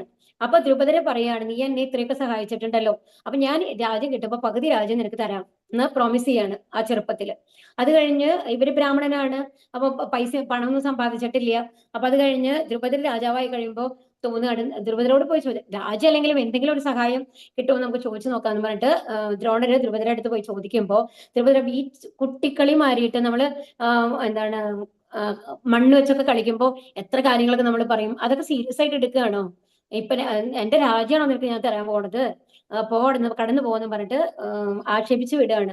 അപ്പൊ ദ്രോണർക്ക് അത് ഭയങ്കര ഹേർട്ടാവും. അത് കഴിഞ്ഞിട്ട് പാണ്ഡവരെ സഹായത്തോട് കൂടിയിട്ട് ദ്രുപദരെ തോൽപ്പിക്കാൻ സാധിക്കും അവരെ. ഇത് മാരേജിനൊക്കെ മുമ്പാണ് കേട്ടോ.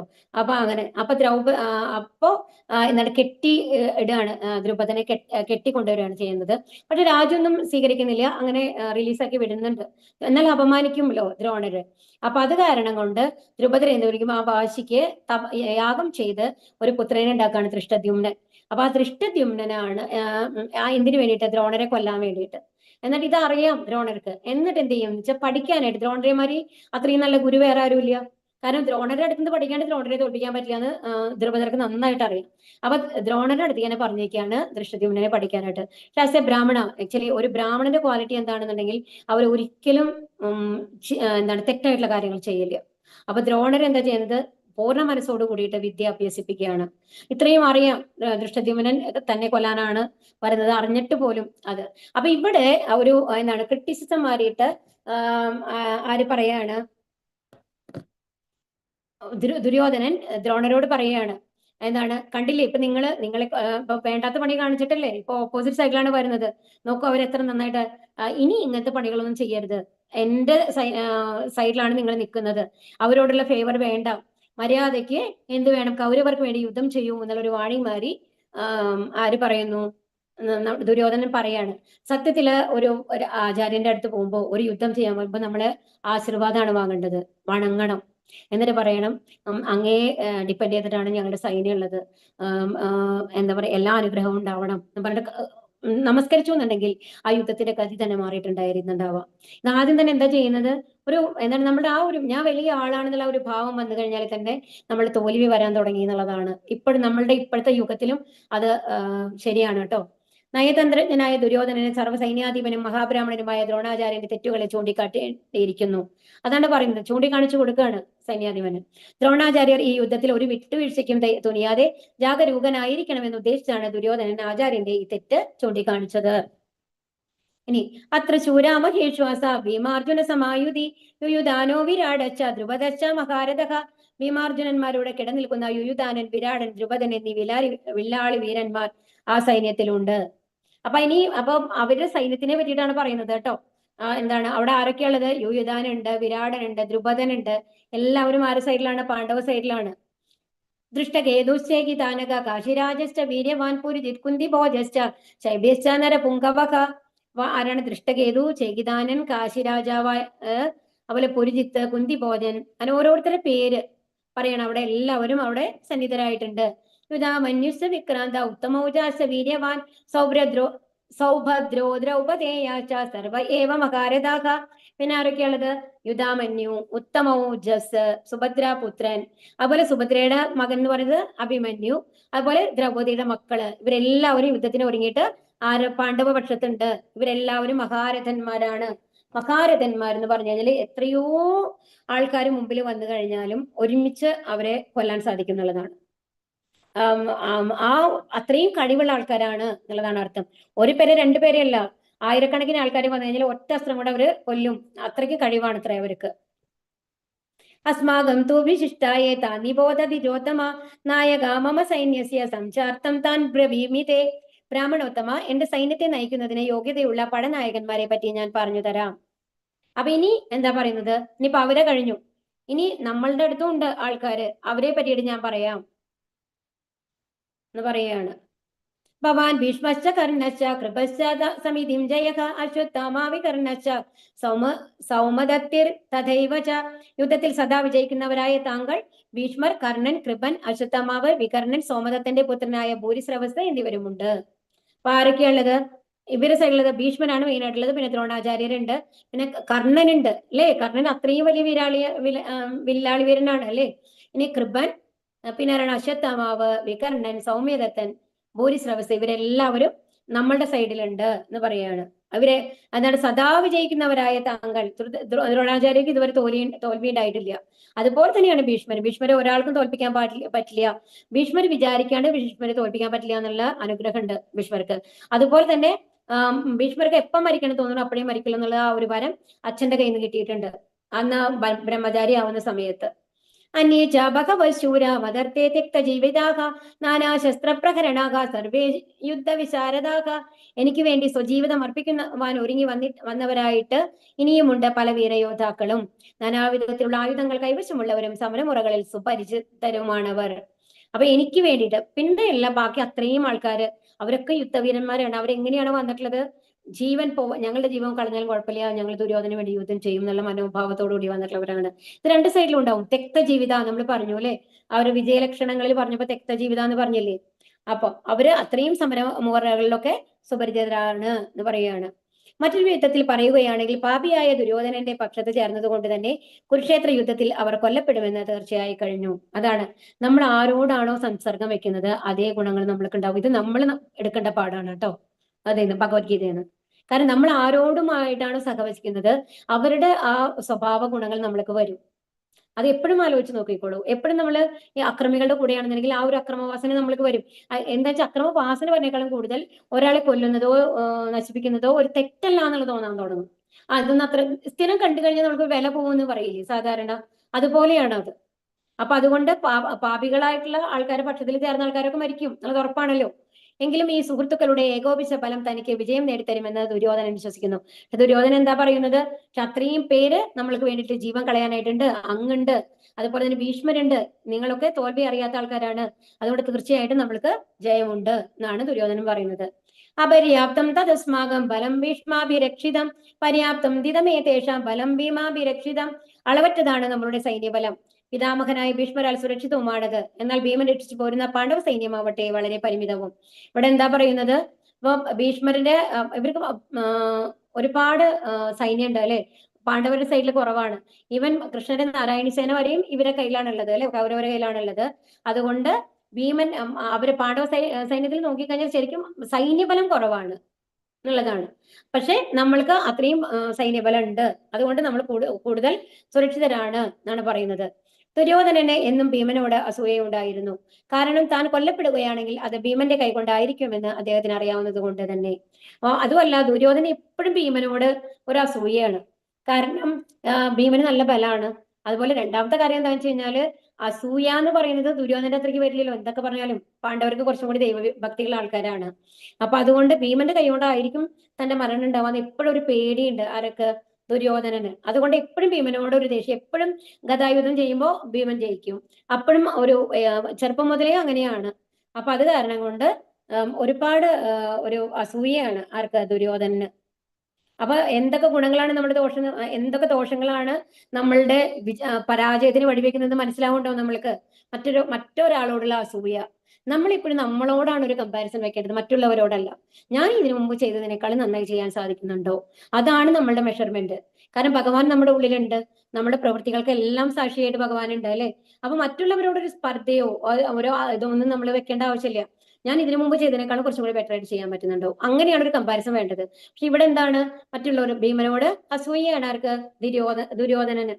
അപ്പൊ ദുര്യോധനന്റെ അസൂയ, അതുപോലെ രാജ്യം കിട്ടണം എന്നുള്ള ആഗ്രഹം, ധർമ്മത്തിനെതിരായാലും പോയാലും കുഴപ്പമില്ല എന്നുള്ള വിചാരം, അങ്ങനെ ഒരുപാട് കാരണങ്ങളാണ് അവരുടെ പരാജയത്തിന്. അയനേഷു ച സർവേഷു യഥാഭാഗം അവസ്ഥിതാഹ ഭീഷ്മമേവാഭിരക്ഷന്തു ഭവന്ത സർവ ഏവ ഹി. വ്യൂഹത്തിൽ മർമ്മസ്ഥാനങ്ങളിൽ ഉറച്ചു നിന്നുകൊണ്ട് നിങ്ങൾ ഓരോരുത്തരും ഭീഷ്മ പിതാമഹന് പരിപൂർണ പിന്തുണ നൽകണം. അപ്പൊ എന്നിട്ട് എന്താണ് ഒരു ഇതുമാതിരി പറയണം എല്ലാവരോടും. അവിടെയുള്ള നിങ്ങളെ എപ്പോഴും ഇത് പറഞ്ഞല്ലോ, രാജാവിന്റെ നടുവിലെ നിർത്തുക എന്നുള്ളത്. അപ്പൊ ഭീഷ്മ പിതാവിനെ എപ്പോഴും ഭീഷ്മരാണ് നയിക്കുന്നത്. അതുകൊണ്ട് എപ്പോഴും ഭീഷ്മ പിതാവിന് ഒരു പ്രൊട്ടക്ഷൻ വേണം, എപ്പോഴും നിങ്ങൾ ചുറ്റും ഉണ്ടാവണം എന്ന് അവിടുത്തെ സൈന്യത്തിലുള്ള ആൾക്കാരോടൊക്കെ പറയുകയാണ്. ആര്? ദുര്യോധനൻ. താൻ ഭീഷ്മരെ പുകഴ്ത്തി പറഞ്ഞത് മറ്റുള്ളവരെ അവഗണിക്കുകയായി കരുതുമെന്ന് സംശയിച്ച ദുര്യോധനൻ സ്വാഭാവികമായ നൈചാതുര്യത്തോടെ സന്ദർഭാനുസൃതമായി ചുവടുമാറുന്നു. അപ്പൊ ഇവിടെ എന്താ പറയണെന്നുണ്ടെങ്കിൽ, ആദ്യം തന്നെ ഭീഷ്മരെ കുറെ പൊക്കി വെച്ചു അല്ലെ. അങ്ങേക്ക് വിജയം, അങ്ങ് തോൽവി അറിഞ്ഞിട്ടില്ല, അതുപോലെ നമ്മളുടെ ഇതെന്ന് പറയുന്നത് വലിയ സൈന്യമാണ് എന്നൊക്കെ പറഞ്ഞു. അത് കഴിഞ്ഞിട്ട് ഇപ്പൊ ഭീഷ്മരെ പറയുമ്പോൾ മറ്റുള്ളവർക്കൊക്കെ അവര് താഴെയാണെന്ന് തോന്നരുതല്ലോ എന്നും പറഞ്ഞിട്ട് അവരോട് പറയാണ്, നിങ്ങൾ വേണം പ്രൊട്ടക്ട് ചെയ്യാൻ ഭീഷ്മരെ എന്ന് പറയുമ്പോൾ അവര് വലിയ ആൾക്കാരായില്ലേ. അപ്പൊ ഇതാണ് ഒരു സൈന്യാധിപന്റെ നയചാതുരി എന്ന് പറയുന്നത്. എന്താണ് നമ്മൾ ഇൻഡയറക്റ്റ് ആയിട്ട് പറയുകയാണെങ്കിൽ, ക്രിട്ടിസൈസ് ചെയ്യുകയാണെന്നുണ്ടെങ്കിൽ കൂടി നമ്മൾ എങ്ങനെയാ പറയാ, എന്തായാലും പഴത്തില് സൂചി കുത്തുക എന്ന് പറയില്ലേ, അത് ഒരു മനോഹരമായിട്ട് പൊതിഞ്ഞ് പറയുക എന്ന് പറയില്ലേ, അങ്ങനെയാണ് ഓരോരുത്തരോടും പറയുന്നത്. എല്ലാവർക്കും ദ്രോണാചാര്യോട് ഒരു വാണിംഗ് കൊടുത്തു അല്ലെ, ഭീഷ്മരോടും പറയാണ് കെയർഫുൾ ആയിരിക്കണം, അപ്പൊ ഇവരാണ് നിങ്ങളെ പ്രൊട്ടക്ട് ചെയ്യാൻ പോണത് എന്ന് പറയുമ്പോൾ അതൊരു വാണിംഗ് മാതിരി തന്നെയാണ് ഭീഷ്മർക്കും വരേണ്ടത് അല്ലെ. അപ്പൊ ഏറ്റവും ആദ്യം നമ്മൾ മനസ്സിലാക്കേണ്ടത് എന്താണെന്നുണ്ടെങ്കിൽ, ഇവിടെ ആദ്യം ദുര്യോധനൻ ചെയ്ത തെറ്റെന്താണ്?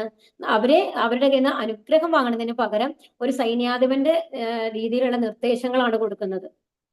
അവർക്കറിയാം അവരും എത്ര യുദ്ധങ്ങൾ കണ്ടിട്ടുള്ള ആൾക്കാരാണ് അല്ലെ. അപ്പോ ആ ഒരു അനുഗ്രഹത്തിന്റെ കുറവ് എന്തായാലും നമ്മൾ എന്ത് പ്രവൃത്തി ചെയ്യുമ്പോഴും നമ്മുടെ മുതിർന്നവരുടെ ഒരു അനുഗ്രഹം നമുക്ക് വേണം, ഭഗവാന്റെ അനുഗ്രഹം വേണം. അപ്പോഴാണ് അത് പൂർണ്ണമായിട്ട് നന്നായിട്ട് ചെയ്യാനായിട്ട് നമുക്ക് സാധിക്കുള്ളൂ. തസ്യ സഞ്ജനയൻ കർഷം കുരുവൃത്ത പിതാമഹ സിംഹനാദം വിനന്ത്യോച്ചൈ ശംഖം തത്മൗ പ്രതാപവാൻ. അപ്പോൾ പരാക്രമിയും, ഹരേ കൃഷ്ണ, കുരു പിതാമഹനുമായ ഭീഷ്മർ ദുര്യോധനന് ആഹ്ലാദം ജനിപ്പിക്കുമാറ് സംഘഗർജനം പോലെയുള്ള ശബ്ദമുണ്ടാക്കിക്കൊണ്ട് തന്റെ ശംഖു എടുത്ത് ഊതി. അപ്പോ ഇത്രയൊക്കെ പറഞ്ഞൂലേ ദുര്യോധനൻ. അപ്പൊ ഇനി ദുര്യോധനൻ ഒരു സമാധാനം ആയിക്കോട്ടെ എന്ന് പറഞ്ഞിട്ട് എന്താ ചെയ്യുന്നത്? ഭീഷ്മ പിതാമഹൻ എന്ത് ചെയ്യുന്നു? ഒരു യുദ്ധം തുടങ്ങുക എപ്പോഴും ശംഖ് ഊതിയിട്ടാണ്. അപ്പൊ ഇവര് സൈഡിൽ നിന്നാണ് ആദ്യം വരുന്നത്. കൗരവ സൈഡിൽ നിന്ന് ഭീഷ്മര് ആ സിംഹഗർജനം പോലെയുള്ള ശബ്ദമാണ് തന്റെ ശംഖ് എടുത്ത് ഊതി എന്നാണ് പറയുന്നത്. ഭീഷ്മര് ഊതി. അപ്പൊ എന്താ സംഭവം നടക്കുന്നത് അവിടെ?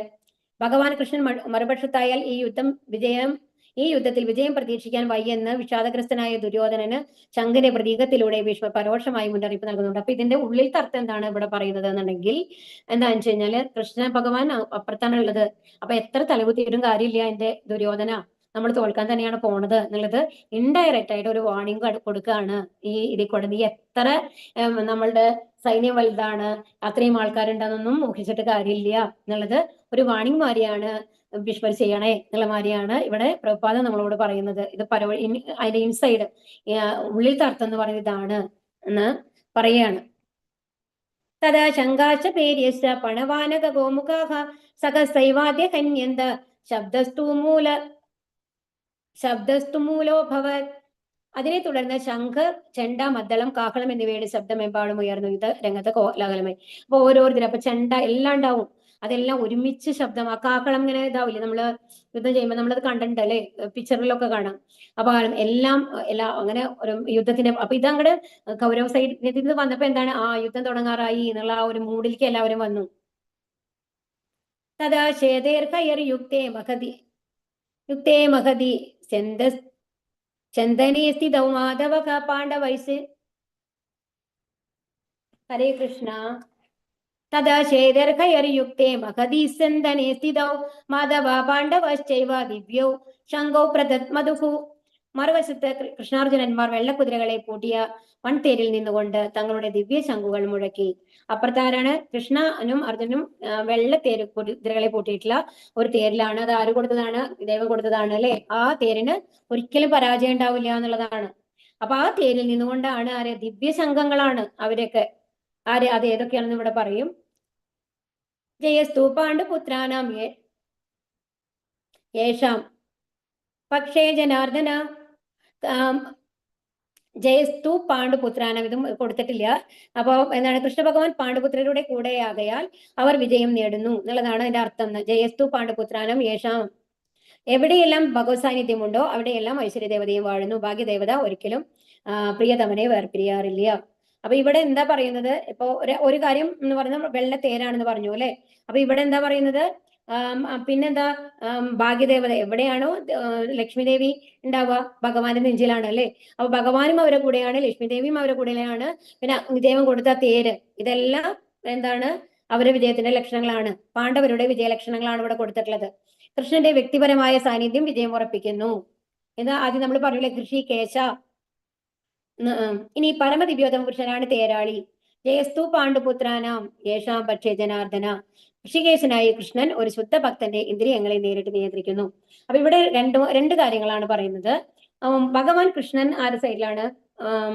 അർജുനന്റെ സൈഡിലാണ് അല്ലെ, പാണ്ഡവരുടെ സൈഡിലാണ്. അതുകൊണ്ട് തീർച്ചയായിട്ടും ഭഗവാന്റെ സാന്നിധ്യം എവിടെയുണ്ട് അവിടെയാണ് ചെയ്യുമ്പോൾ നമ്മൾക്ക് പറയുന്ന കാര്യങ്ങളാണ് അല്ലെ. പരമദിവ്യോത്തമ പുരുഷനാണ് തേരാളിയായിട്ട് വന്നിട്ടുള്ളത്. പിന്നെന്താണ്? ഋഷികേശനായ കൃഷ്ണൻ, അതായത് ഋഷികേശൻ എന്ന് പറഞ്ഞു കഴിഞ്ഞാല് എല്ലാ ഇന്ദ്രിയങ്ങളെയും ജയിച്ചവൻ എന്നാണ്. അപ്പൊ എന്ത് പ്രകോപനം ഉണ്ടായി കഴിഞ്ഞാലും അത് ഒരു അനക്കം ഉണ്ടാവില്ല ഭഗവാന് എന്നാണ് പറയുന്നത്. അപ്പൊ ഇന്ദ്രിയങ്ങളുടെ നാഥനാണ്. അപ്പോ അതുകൊണ്ട് എന്താണ്? ആർക്കും എന്താണ്? ഭൗതികതയിൽ ഒഴുകിയിട്ടുള്ള ഒരാൾക്കും ഭഗവാനെ തോൽപ്പിക്കാനായിട്ട് സാധിക്കില്ല. പിന്നെന്താണ് അടുത്തത്? അപ്പൊ ഇതാണ് കൃഷ്ണന്റെ ഇതായിട്ടുള്ള കാര്യങ്ങൾ പറയുന്നത്. പിന്നെ ഭാഗ്യദേവത, എവിടെയെല്ലാം ഭഗവത് സാന്നിധ്യം ഉണ്ടോ അവിടെയൊക്കെ എന്തുണ്ടാവും?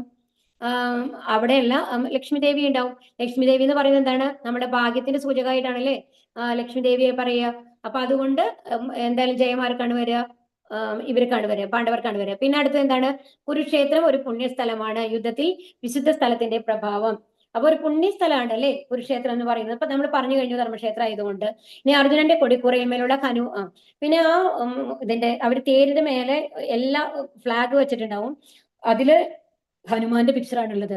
ഹനുമാൻ നമ്മൾക്ക് അറിയാം അല്ലെ, എത്ര അസംഭാവ്യമായിട്ടുള്ള കാര്യങ്ങളാണ് ചെയ്തത്. അല്ലെങ്കിൽ പോയിട്ട് സീതാദേവിയെ കണ്ട് ചൂടാമണി അല്ലെ, അതെല്ലാം നമ്മൾക്ക് അറിയണ കാര്യമാണ്. ലങ്കേരിച്ചു എല്ലാം ഒരു ആളായിട്ട് പോയിട്ട് ഇത്രയും വലിയ എന്താണ് പ്രൊട്ടക്ഷൻ ഉള്ള, അത്രയും സൈന്യബലമുള്ള ആ ലങ്കയിൽ പോയിട്ടാണ് ഇത്രയും കാര്യങ്ങൾ ഹനുമാൻ ചെയ്തത്. അപ്പൊ ഹനുമാൻ എവിടെ പോയാലും ശുദ്ധഭക്തനാണ്. അപ്പൊ ഭഗവാൻ ഒരിക്കലും ശുദ്ധഭക്തന്റെ ആഗ്രഹങ്ങൾ നിഷേധിക്കില്ല എന്നാണ് പറയുന്നത്. അപ്പൊ ഹനുമാന്റെ അനുഗ്രഹം കണ്ട് പാണ്ഡവരുടെ പക്ഷത്തുനിന്നുണ്ടെങ്കിൽ ഒരിക്കലും അവർക്ക് തോൽവി ഉണ്ടാവില്ല. പിന്നെന്താണ്? ശംഖനാദം, അതുപോലെ പറഞ്ഞു അല്ലെ പാഞ്ചജന്യം. ഭഗവാന്റെ ഇതെന്താണ്? പാഞ്ചജന്യാണ് ഇതല്ലേ. അപ്പൊ ആ ശംഖിന്റെ നാദമൊക്കെ എന്ന് പറയുന്നത് അപ്പൊ ഒരു വാണിംഗ് മാതിരിയാണ്. അത് പേടി വരുത്തും മറ്റുള്ളവരിൽ. തെറ്റ് ചെയ്യുന്ന ആൾക്കാർക്ക് ഒരു പേടിയാണ് ഭഗവാൻ എന്ന് പറഞ്ഞാലേ അല്ലേ. ഒന്ന് ആലോചിച്ച് നോക്കൂ. അപ്പൊ നമ്മൾ എന്തെങ്കിലും തെറ്റ് ചെയ്ത് കഴിഞ്ഞാൽ എന്തായാലും ഭഗവാൻ കാണണം എന്നുള്ള ഒരു പേടി വന്നു കഴിഞ്ഞാൽ നമ്മൾ തെറ്റ് ചെയ്യാണ്ടിരിക്കും. അങ്ങനെയല്ലേ ശരിക്കും? ബാക്കി ആരും വേണമെങ്കിൽ കാണാണ്ടിരിക്കും, ഭഗവാൻ സാക്ഷിയായിട്ട് കാണുന്നുണ്ടല്ലോ. അപ്പൊ ഭഗവാന്റെ ആ ശംഖ് എന്ന് പറയുമ്പോൾ മറ്റുള്ളവരുടെ ഉള്ളിൽ നമ്മൾ തെറ്റല്ലേ ചെയ്ത് ആ ഒരു ഗിൽറ്റി ഫീലിംഗ് പറയില്ലേ, നമ്മൾ ജയിക്കുമോ എന്നുള്ളൊരു പേടി വരുത്തും എന്നാണ് പറയുന്നത്. അതുപോലെ തന്നെ കൃഷ്ണാർജുനന്മാരുടെ ശംഖ് ദിവ്യ ശംഖുകളാണ്, അത് പറഞ്ഞു അല്ലെ. ഇനി ദുര്യോധനനെ സമാധാനിപ്പിക്കാൻ ഭീഷ്മന്റെ ശംഖ്. ഇനി ഹൃദയം പിളർന്ന്, ഇത് ഓരോ ഇതിന്റെ പേരുകൾ ശ്ലോകങ്ങളാണ് ഇതിന്റെ കണക്ഷൻ കൊടുത്തേക്കുന്നതാണ് കേട്ടോ. ഇനി ഹൃദയം പിളർന്നു. അപ്പൊ പാണ്ഡവര് ശംഖുതി ഇപ്പൊ എന്താണ്ടായത്? അവർക്ക് എന്തായാലും ഒരു പേടി വരികയാണ് ചെയ്യുന്നത് എല്ലാവരും ഉള്ളിലും. പക്ഷെ കൗരവര് ഭീഷ്മര് വന്നു കഴിഞ്ഞിട്ട് ശംഖുതി കഴിഞ്ഞപ്പോ പാണ്ഡവർ സൈഡിൽ എന്തെങ്കിലും പ്രോബ്ലം വന്നോ? ഇല്ല. കാരണം അവര് ഭഗവാന്റെ പ്രൊട്ടക്ഷനിലാണ് ഉള്ളത്, അവരുടെ കയ്യിൽ ദിവ്യശംഖാണ് ഉള്ളത്, അവർ ഒരിക്കലും പേടിച്ചിട്ടില്ല. അപ്പൊ ഭഗവാന്റെ സംരക്ഷണയിലാണ് നമ്മൾ ഉള്ളത് എന്നുണ്ടെങ്കിൽ എത്ര വലിയ കഷ്ടങ്ങൾ വന്നു കഴിഞ്ഞാൽ നമ്മൾ പേടിക്കേണ്ട ആവശ്യമില്ല. അത് അതിജീവിക്കാനുള്ള കഴിവും ഭഗവാൻ നമ്മൾക്ക് കാണിച്ചു തരും, അതിന്റെ സൊല്യൂഷൻ ഭഗവാൻ തരും എന്നുള്ളതാണ് നമ്മൾ ഇന്ന് മനസ്സിലാക്കേണ്ടത്. ഇനി പാഞ്ചജന്യം ഋഷികേശോ ദേവദത്തം ധനഞ്ജയ പൗണ്ഡ്രം ദദ്മ മഹാശങ്കം ഭീമകർമ്മ മൃഗോദരക കൃഷ്ണ ഭഗവാൻ പാഞ്ചജന്യം എന്ന ശംഖൂതി. അർജുനൻ ദേവദത്തവും ദുഷ്കരകർമ്മങ്ങളിൽ മുൻനിൽക്കുന്നവനും ഭോജനപ്രിയനുമായ ഭീമൻ പൗണ്ഡ്രം എന്ന ശംഖവും മുഴക്കി. ഇതാണ് കൃഷ്ണന്റെ പാഞ്ചജന്യം എന്നുള്ള ശംഖ് എന്ന് പറയുന്നത് ദിവ്യാണ്. അതുപോലെ അർജുനന്റെ ദേവദത്വം അതാട്ടോ. അപ്പോ ഇനി ഭോജനപ്രിയൻ എന്ന് പറഞ്ഞാൽ ഇവിടെ വൃക്കോദരൻ എന്നാണ് പറയുന്നത് ഭീമനെ. ഭീമനെ എന്തുകൊണ്ടാണ് വൃക്കോദരൻ എന്ന് പറഞ്ഞത്? വിശപ്പ് മാറിയില്ല, എത്ര വേണമെങ്കിൽ ഭക്ഷണം കഴിക്കാം, അതുകൊണ്ടാണ് വൃക്കോദരൻ എന്നുള്ള പേര് കൊടുത്തത് കേട്ടോ. അതുകൊണ്ടാണ് ഭോജനപ്രിയൻ എന്നാണ് പറയുന്നത്. ഭീമൻ പൗണ്ഡ്രം എന്ന ശംഖും മുഴക്കി. കൃഷ്ണൻ ഋഷികേശൻ എന്നറിയപ്പെടുന്നു. സർവേന്ദ്രിയങ്ങളുടെയും ഉടമ എന്നാണ് ഋഷികേശൻ എന്ന വാക്കിന്റെ അർത്ഥം. ജീവജാലങ്ങളുടെ എല്ലാം ഇപ്പൊ നമ്മളെല്ലാം ഭഗവാന്റെ അംശങ്ങളാണ് അല്ലെ. അതുകൊണ്ട് ഭഗവാന്റെ അംശമായിട്ടുള്ള നമ്മളുടെ ഇന്ദ്രിയങ്ങളും ഭഗവാന്റെ കീഴിലാണ്. അതാണ് ഇവിടെ പറയുന്നത്. നമ്മൾ ശാശ്വതാംശാണെന്ന് പറഞ്ഞില്ലേ, അണു ആത്മാ വിഭു ആത്മാ. ഭഗവാന്റെ ഒരു ചെറിയ അംശമാണ് ഭഗവാൻ എല്ലാ ഗുണങ്ങളുള്ള. പിന്നെ ഭൗതിക ഗുണങ്ങളിൽ പെടുമ്പോഴല്ലേ നമ്മൾ മറന്നു പോകുന്നത് ഭഗവാനെ. അനന്ത വിജയം രാജാ കുന്തിപുത്രോ യുധിഷ്ഠിരഃ നകുല സഹസേവശ്ച സുഘോഷമണി പുഷ്പകൗ കാശിശ്ച പരമേശ്വാസ ശിഖണ്ഡീച്ച മഹാരഥഃ ദൃഷ്ടദ്യുമ്നോ വിരാടശ്ച സാത്യകീശ്ച പരാജിതഃ ത്രിപദോ ദ്രൗപദേയാശ്ച സർവശ പൃഥിവീപതേ സൗഭദ്രശ്ച മഹാബാഹു ശങ്കാന്തത്മു പൃഥക് പൃഥക്. അപ്പൊ ഇവിടെ എന്താ പറയുന്നത്? ഇനി ഓരോരുത്തരും ഓരോ ഇതാണ് കേട്ടോ. യുധിഷ്ഠിരന്റെ ഇതെന്ന് പറയുന്നത് അനന്തവിജയം, പിന്നെ സുഘോഷമണി, പുഷ്പകം, അങ്ങനെ ഓരോരുത്തരെ ഇതങ്ങനെ പറയുകയാണ്. സാത്യകി, ദ്രുപദൻ എല്ലാവരും അവരവരുടെ ശംഖ് മുഴക്കി. പാണ്ഡുപുത്രന്മാരെ വഞ്ചിച്ച് തന്റെ മക്കളെ രാജസിംഹാസനത്തിൽ വാഴിക്കാനുള്ള ഈ ദുരുപദിഷ്ടമായ ശ്രമം നല്ലതിനല്ലെന്ന് സഞ്ജയൻ നയപൂർവ്വം ധൃതരാഷ്ട്രരെ അറിയിക്കുകയാണ്. അപ്പൊ എന്താ പറയണത്? സഞ്ജയൻ പറയാണ് എന്നാണ് ഇത് ശരിക്കും അവരെ ഒന്ന് വേർതിരിച്ചിട്ട് കാര്യമില്ല എന്നുള്ളത് പറയാണ്. ഇത് ഇങ്ങനെ പറയുമ്പോ അവരാ ശംഖിന്റെ നാദം കേട്ട് കഴിഞ്ഞപ്പോ അവരെ ഹൃദയം പിളർന്നു എന്നല്ലേ പറയുന്നത്. സഘോഷാധാർത്ഥരാഷ്ട്രാനാം ഹൃദയാനി വ്യധാരയത് നവശ്ച പൃഥിവീം ചൈവ തുമൂലോ അഭ്യനുനാദയൻ. വിവിധ ശംഖങ്ങളിൽ നിന്ന് ഉയർന്ന ഈ നാദഘോഷം ഭൂമിയിലും അന്തരീക്ഷത്തിലും മാറ്റൊലികൊണ്ടു ധൃതരാഷ്ട്രപുത്രന്മാരുടെ ഹൃദയം പിളർക്കുകയായി. അപ്പൊ എല്ലാവരും പേടിച്ച് വരച്ചോ. ആ പേടി കൊണ്ട് തന്നെ നമ്മൾ എന്ത് കാര്യം ചെയ്യാൻ തുടങ്ങിയാലും ശരിയാവില്ല അല്ലെ. ഒന്ന് ആലോചിച്ച് നോക്കൂ. നമ്മൾക്കൊരു സ്റ്റേജിൽ കയറുമ്പോ നമ്മൾ എന്തെങ്കിലും ഒരു റിസൈറ്റ് ചെയ്യാനായിട്ട് നമ്മൾ കയറുകയാണ്. അപ്പൊ എന്തെങ്കിലും പറയണം, അല്ലെങ്കിൽ ഒരു പ്രസംഗം പറയണം, 4 വരിയുള്ളൂ. എന്നാൽ പറയുമ്പോൾ ആദ്യം തന്നെ തോന്നണം, അയ്യോ എത്ര ആൾക്കാരായിരിക്കണം, എനിക്ക് പറയാൻ പറ്റുമോ, എനിക്ക് വാക്ക് വന്നില്ലെങ്കിലോ എന്നുള്ള ഒരു വിചാരം നമ്മുടെ ഉള്ളിൽ വന്നു കഴിഞ്ഞാൽ തന്നെ അവിടെ ചെല്ലുമ്പോൾ നമ്മുടെ വായ വരണ്ടഴിഞ്ഞിട്ട് ഒറ്റ വാക്ക് നമ്മൾക്ക് വരില്ല. അങ്ങനത്തെ ഒരു പേടി വന്നാൽ അതല്ല ഇവരെല്ലാവരും ഞാൻ അറിയുന്ന ആൾക്കാരല്ലേ, അത്രയും കൂളായിട്ട് പോയി കഴിഞ്ഞാൽ ഒന്നും നടക്കില്ല. ഇതുപോലെ തന്നെ ഇത് ആദ്യം തന്നെ യുദ്ധം ചെയ്യുന്നതിന് മുമ്പ് നമുക്കൊരു പേടി വരികയാണ്. അയ്യോ നമുക്ക് ജയിക്കാൻ പറ്റുമോ എന്നുള്ളൊരു പേടി വന്നു കഴിഞ്ഞാൽ നമ്മുടെ ഓരോ നിമിഷത്തിലും ആ പേടി കൊണ്ടാണ് നമ്മൾ ചെയ്യുന്നത്. പേടി കൊണ്ട് എന്ത് ചെയ്തു കഴിഞ്ഞാലും അത് ഫലവത്തായിരിക്കില്ല. നമ്മുടെ ഉള്ളിൽ വരികയാണ്, അയ്യോ ഞാൻ ജയിക്കാവോ, ഞാൻ മര്യാദയ്ക്ക് പഠിച്ചിട്ടില്ല എന്നുള്ള ഒരു ബോധത്തോടു കൂടി പരീക്ഷ എഴുതി നോക്കൂ. അറിയുന്ന ക്വസ്റ്റ്യൻസ് ആണെങ്കിലും കൂടി മര്യാദയ്ക്ക് എഴുതാൻ പറ്റില്ല നമ്മൾക്ക്. ഒരു പേടിയാണ്. അങ്ങനെ അതാണ് അവരുടെ ഉള്ളിൽ അത് വന്നത്. ദുര്യോധന പക്ഷത്തുള്ള ഭീഷ്മാദികൾ ശംഖുതിയപ്പോൾ പാണ്ഡവരുടെ ഹൃദയം പിളർന്നതായി പറയുന്നില്ല. പക്ഷെ ഇവിടെ ധൃതരാഷ്ട്രരുടെ ഹൃദയങ്ങളെ ശംഖഘോഷം പിളർന്നു എന്ന് എടുത്തു കാണിക്കുന്നു.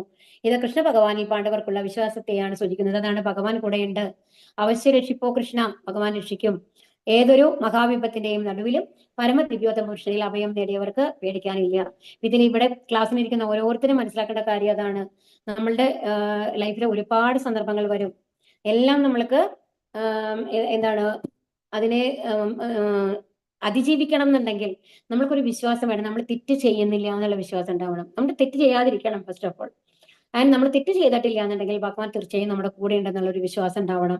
അപ്പൊ എന്തായാലും തീർച്ചയായിട്ടും ഭഗവാൻ സഹായിക്കാതിരിക്കില്ല. അത് വ്യവസ്ഥിതാൻ ദൃഷ്ട ധാർത്തരാഷ്ട്രാൻ കവിത്വജക പ്രവൃത്തേ ശസ്ത്ര സമ്പാദേ ധനുരുദ്യം പാണ്ഡവക ഋഷികേശം തഥാ വാക്യം ഇതമാകാമഹീപതേ. അല്ലയോ രാജാവേ, പിന്നെ പാണ്ഡുപുത്രനായ അർജുനൻ ഹനുമാൻ കൊടിയടയാളമായുള്ള തേരിലിരുന്നു കൊണ്ട് വില്ലെടുത്ത് ശരങ്ങൾ ഉതിർക്കാൻ തയ്യാറായി.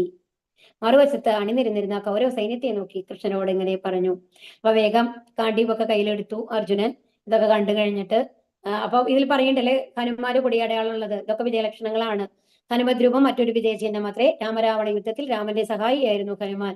രാമൻ വിജയിയായി. ഇപ്പോൾ അർജുനന്റെ രഥത്തിൽ അദ്ദേഹത്തെ സഹായിക്കാൻ രാമനും ഹനുമാനും ഉണ്ട്. ഹനുമാൻ ഉണ്ടെന്നുണ്ടെങ്കിൽ രാമന്റെ അനുഗ്രഹം ഉണ്ട് എന്നുള്ളതാണ്.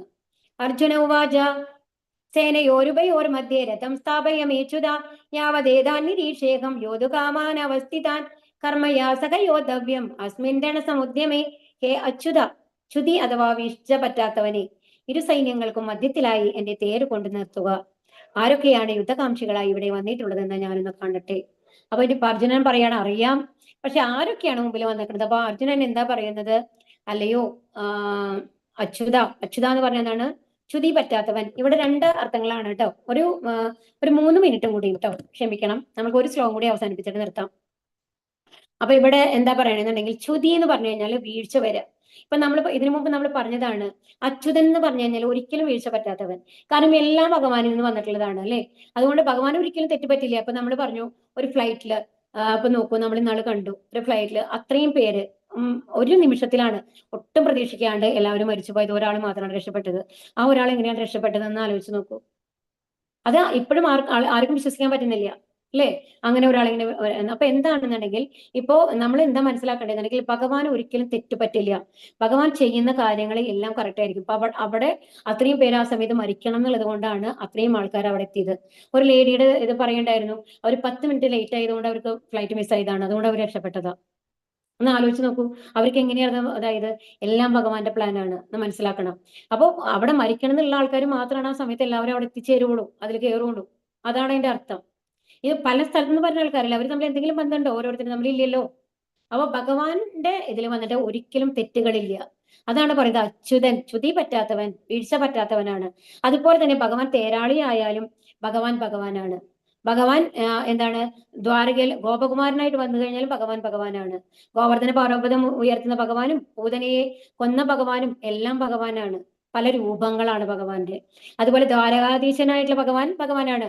16,108 ഭാര്യമാരുടെ കൂടെ രമിച്ച ഭഗവാനും ആ ഭഗവാൻ തന്നെയാണ്. വ്യത്യസ്ത ഭാവങ്ങളാണ്. അപ്പൊ ഏത് രൂപം എടുത്താലും ഏത് ഭാവം എടുത്താലും ഭഗവാന്റെ ആ ശരീരം എന്ന് പറയുന്നത് സച്ചിദാനന്ദ സ്വരൂപമാണ്, ഭൗതിക ശരീരമല്ല, ഭഗവാനാണ്. അതാണ് നമ്മൾ മനസ്സിലാക്കേണ്ടത്. അതുകൊണ്ടാണ് ഇവിടെ അച്യുത, തേരാളിയായിട്ടാണ് ഭഗവാൻ നിൽക്കണേ അല്ലേ. പക്ഷെ അച്യുതനാണ്. തേരാളിയായാലും ഭഗവാന്റെ കഴിവുകളെല്ലാം ഭഗവാനിന്റെ ഉള്ളിലുണ്ട്. അതെപ്പോ വേണമെങ്കിൽ പ്രയോഗിക്കാൻ സാധിക്കും എന്നർത്ഥം. ആരൊക്കെയാണ് യുദ്ധകാംക്ഷികളായി ഇവിടെ വന്നിട്ടുള്ളത്? അപ്പോ അർജുനൻ പറയാണ്, എനിക്ക് യുദ്ധത്തിന് തയ്യാറായിട്ട് നമ്മൾക്കെതിരായിട്ട് ഇത്രയും ഇത് കഴിഞ്ഞിട്ട് ഞങ്ങളുടെ കയ്യിലാണ് നീതി എന്നറിയാം അവർക്ക്. എന്നിട്ട് പോലും ഈ കൗരവരുടെ പക്ഷത്ത് നിന്ന് ആരൊക്കെയാണ് എന്റെ എതിരായിട്ട് യുദ്ധം ചെയ്യുന്നതെന്ന് എനിക്കൊന്ന് കാണണം. ഭക്തന്മാരോട് അദ്ദേഹത്തിന്റെ സ്നേഹത്തിന് ഒരു കുറവില്ല. അതുകൊണ്ട് ഇവിടെ അച്യുത എന്ന പേര് ഉപയോഗിക്കപ്പെട്ടു. അച്യുതനായതുകൊണ്ടാണല്ലേ ആർക്ക് വേണമെങ്കിൽ എന്ത് സേവ വേണമെങ്കിലും ചെയ്യാൻ തയ്യാറാണ് ശുദ്ധ ഭക്തന്മാർക്ക് വേണ്ടിയിട്ട് ഭഗവാൻ. ഇവിടെ തേരാളിയായിട്ട് വന്നിക്കല്ലേ. ഭക്തൻ എപ്പോഴും ഭഗവത് സേവനത്തിന് ഒരുക്കമാണ്. കൃഷ്ണനാകട്ടെ ഭക്തനെ ഏതു വിധമെങ്കിലും സഹായം അരുളാൻ ഒരവസരം പ്രതീക്ഷിച്ചുകൊണ്ടിരിക്കുന്നു. ഭക്തന്മാരോട് ആജ്ഞാപിക്കുന്നതിനേക്കാൾ ശുദ്ധഭക്തന്മാരുടെ ആജ്ഞകൾ നിറവേറ്റുന്നതിലാണ് ഭഗവാൻ കൂടുതൽ സന്തോഷിക്കുന്നത്. അപ്പൊ ഇവിടെ എന്താ പറയുന്നത്? ഭഗവാന്റെ ഒരു പ്രോമിസിനേക്കാളും എന്താണ് ഭഗവാൻ ഇമ്പോർട്ടൻസ്? എന്റെ ഭക്തൻ എന്ത് പറയുന്നു, എന്ത് വിചാരിക്കുന്നു, അത് ഞാൻ ചെയ്തു കൊടുക്കും എന്നുള്ളതാണ്. അതാണ് നമ്മൾ മനസ്സിലാക്കേണ്ടത്. ഭക്തന്മാരോട് പറയില്ല നീ അങ്ങനെ ചെയ്യണം അർജുന എന്നല്ല പറയുന്നത്, നിന്റെ ഇഷ്ടത്തിന് ചെയ്യുമെന്നാണ് അല്ലേ പറഞ്ഞത്. അതുപോലെ തന്നെ അതിന് പകരം എന്താണ് അർജുനനാണ് പറയുന്നത് കൃഷ്ണനോട്, തേരവിടെ കൊണ്ട് നിർത്തൂ കൃഷ്ണ എന്ന് പറയുന്നത്. അതനുസരിക്കുന്നതാണ് കൂടുതൽ ഇഷ്ടം ഭഗവാന് എന്ന് പറയാണ്. ഭഗവാൻ അത്രയും ഭക്തവത്സലനാണ്. ഈ ശ്ലോകത്തോടു കൂടി അവസാനിപ്പിക്കാം കേട്ടോ. യോസ്യ മാനാന വേക്ഷേഹം ഏതേത്ര സമാഗതാഹ ധാർത്തരാഷ്ട്രസ്യ ദുർബുദ്ധർ യുദ്ധേ പ്രിയ ചികീർഷവക. ദുർബുദ്ധിയായ ധൃതരാഷ്ട്രപുത്രനെ സന്തോഷിപ്പിക്കുവാനായി യുദ്ധത്തിന് ഒരുങ്ങി വന്നവരെ ഞാൻ കാണട്ടെ. അപ്പൊ ഭഗവാൻ എന്താ പറയുന്നത് അർജുനൻ? അപ്പൊ എന്തായാലും നമ്മളുടെ ഇത്രയും നമ്മളെ റിലേഷൻസ് ആണ്, ബന്ധുക്കളാണ്, എന്നിട്ടും നമ്മളുടെ സൈഡ് നിൽക്കാണ്ട് യുധിഷ്ഠിരന്റെ കുതന്ത്രബുദ്ധി എന്ന് പറയില്ലേ, കുടില ബുദ്ധിക്ക് സപ്പോർട്ടായിട്ട് ഞങ്ങൾക്കെതിരായിട്ട് ആരൊക്കെയാണ് യുദ്ധം ചെയ്യാൻ വന്നു നിൽക്കുന്നത് എന്ന് കാണട്ടെ ഭഗവാനെ എന്ന് പറയുകയാണ് അർജുനനോട്. ഇനി ദുര്യോധനൻ പിതാവായ ധൃതരാഷ്ട്രന്റെ സഹായത്തോടെ പാണ്ഡവരുടെ രാജ്യം കൈയെടുക്കാൻ കുടിലതന്ത്രങ്ങൾ ഉപയോഗിക്കുകയാണ് എന്നത് എല്ലാവർക്കും അറിയാം അല്ലെ. എന്നിട്ടും അതിന് കൂട്ടു നിൽക്കുകയാണ്. അപ്പോൾ അതിന് കൂട്ടു നിൽക്കുന്നവരും ഒരേ വിധം തൂവലുകളുള്ള പക്ഷികൾ, സമാന ചിന്താഗതിയിലുള്ളവർ ആയിരിക്കും. ആരെല്ലാം എന്നറിയാൻ മാത്രമാണ്. അവരുമായി ഒത്തുതീർപ്പാൻ ഉണ്ടാക്കാനല്ല യുദ്ധക്കളത്തിൽ വെച്ച് അർജുനൻ ആ യോദ്ധാക്കളെ കാണാൻ ആഗ്രഹിച്ചത്. ജയവാജ. അപ്പൊ എന്താ പറയുന്നത്? ഇപ്പൊ അതായത് നമ്മളൊരു ചീത്ത കാര്യങ്ങൾക്ക് കൂട്ടി നിൽക്കുന്ന ആൾക്കാർ ചിന്താഗതി എന്തായിരിക്കും? അത് തന്നെയായിരിക്കും അല്ലെ. നല്ല ചിന്താഗതിയുള്ള ഒരാൾ ചീത്ത ആൾക്കാരെ കൂടെ കൂട്ടി നിൽക്കില്ല. അതുകൊണ്ടാണ് പറഞ്ഞത് ഇപ്പൊ ദുര്യോധനന്റെ കൂടെ ആരൊക്കെ യുദ്ധം ചെയ്യുന്നുണ്ടോ അവരുടെ മനസ്ഥിതിയും എന്തായിരിക്കും? ദുര്യോധനന്റെ മനസ്ഥിതി ആയിരിക്കും. എങ്ങനെയെങ്കിലും ഇവരെ തോൽപ്പിക്കണം. അതെന്ന് പറയും നല്ല നീതിയല്ല അല്ലെ. തെറ്റാണ് ചെയ്യുന്നതെന്ന് അറിഞ്ഞിട്ടും അതിന് കൂട്ടി നിൽക്കുകയാണ് ചെയ്യുന്നത്. അതാണ് ഇവിടെ പറയുന്നത്. ഹരേ കൃഷ്ണ. ഇനി അടുത്ത ക്ലാസ്സിൽ നമ്മൾക്ക് കാണാം. 24-ാമത്തെ ശ്ലോകം തൊട്ട് നമ്മൾ അടുത്ത ക്ലാസ്സിൽ നാളെ നമ്മൾക്ക് കവർ ചെയ്യാം കേട്ടോ. ഹരേ കൃഷ്ണ. ആർക്കെങ്കിലും എന്തെങ്കിലും ഡൗട്ട് ഉണ്ടോ? എന്തെങ്കിലും ഉണ്ടെങ്കിൽ ചോദിക്കണം കേട്ടോ. ഹരേ കൃഷ്ണ. ഓ ഞാൻ വീഡിയോ ഓൺ ചെയ്തിരുന്നില്ല അല്ലേ? ഹരേ കൃഷ്ണ. ഹരേ കൃഷ്ണ. പറയായിരുന്നു, ഞാൻ അറിഞ്ഞില്ല, സോറി.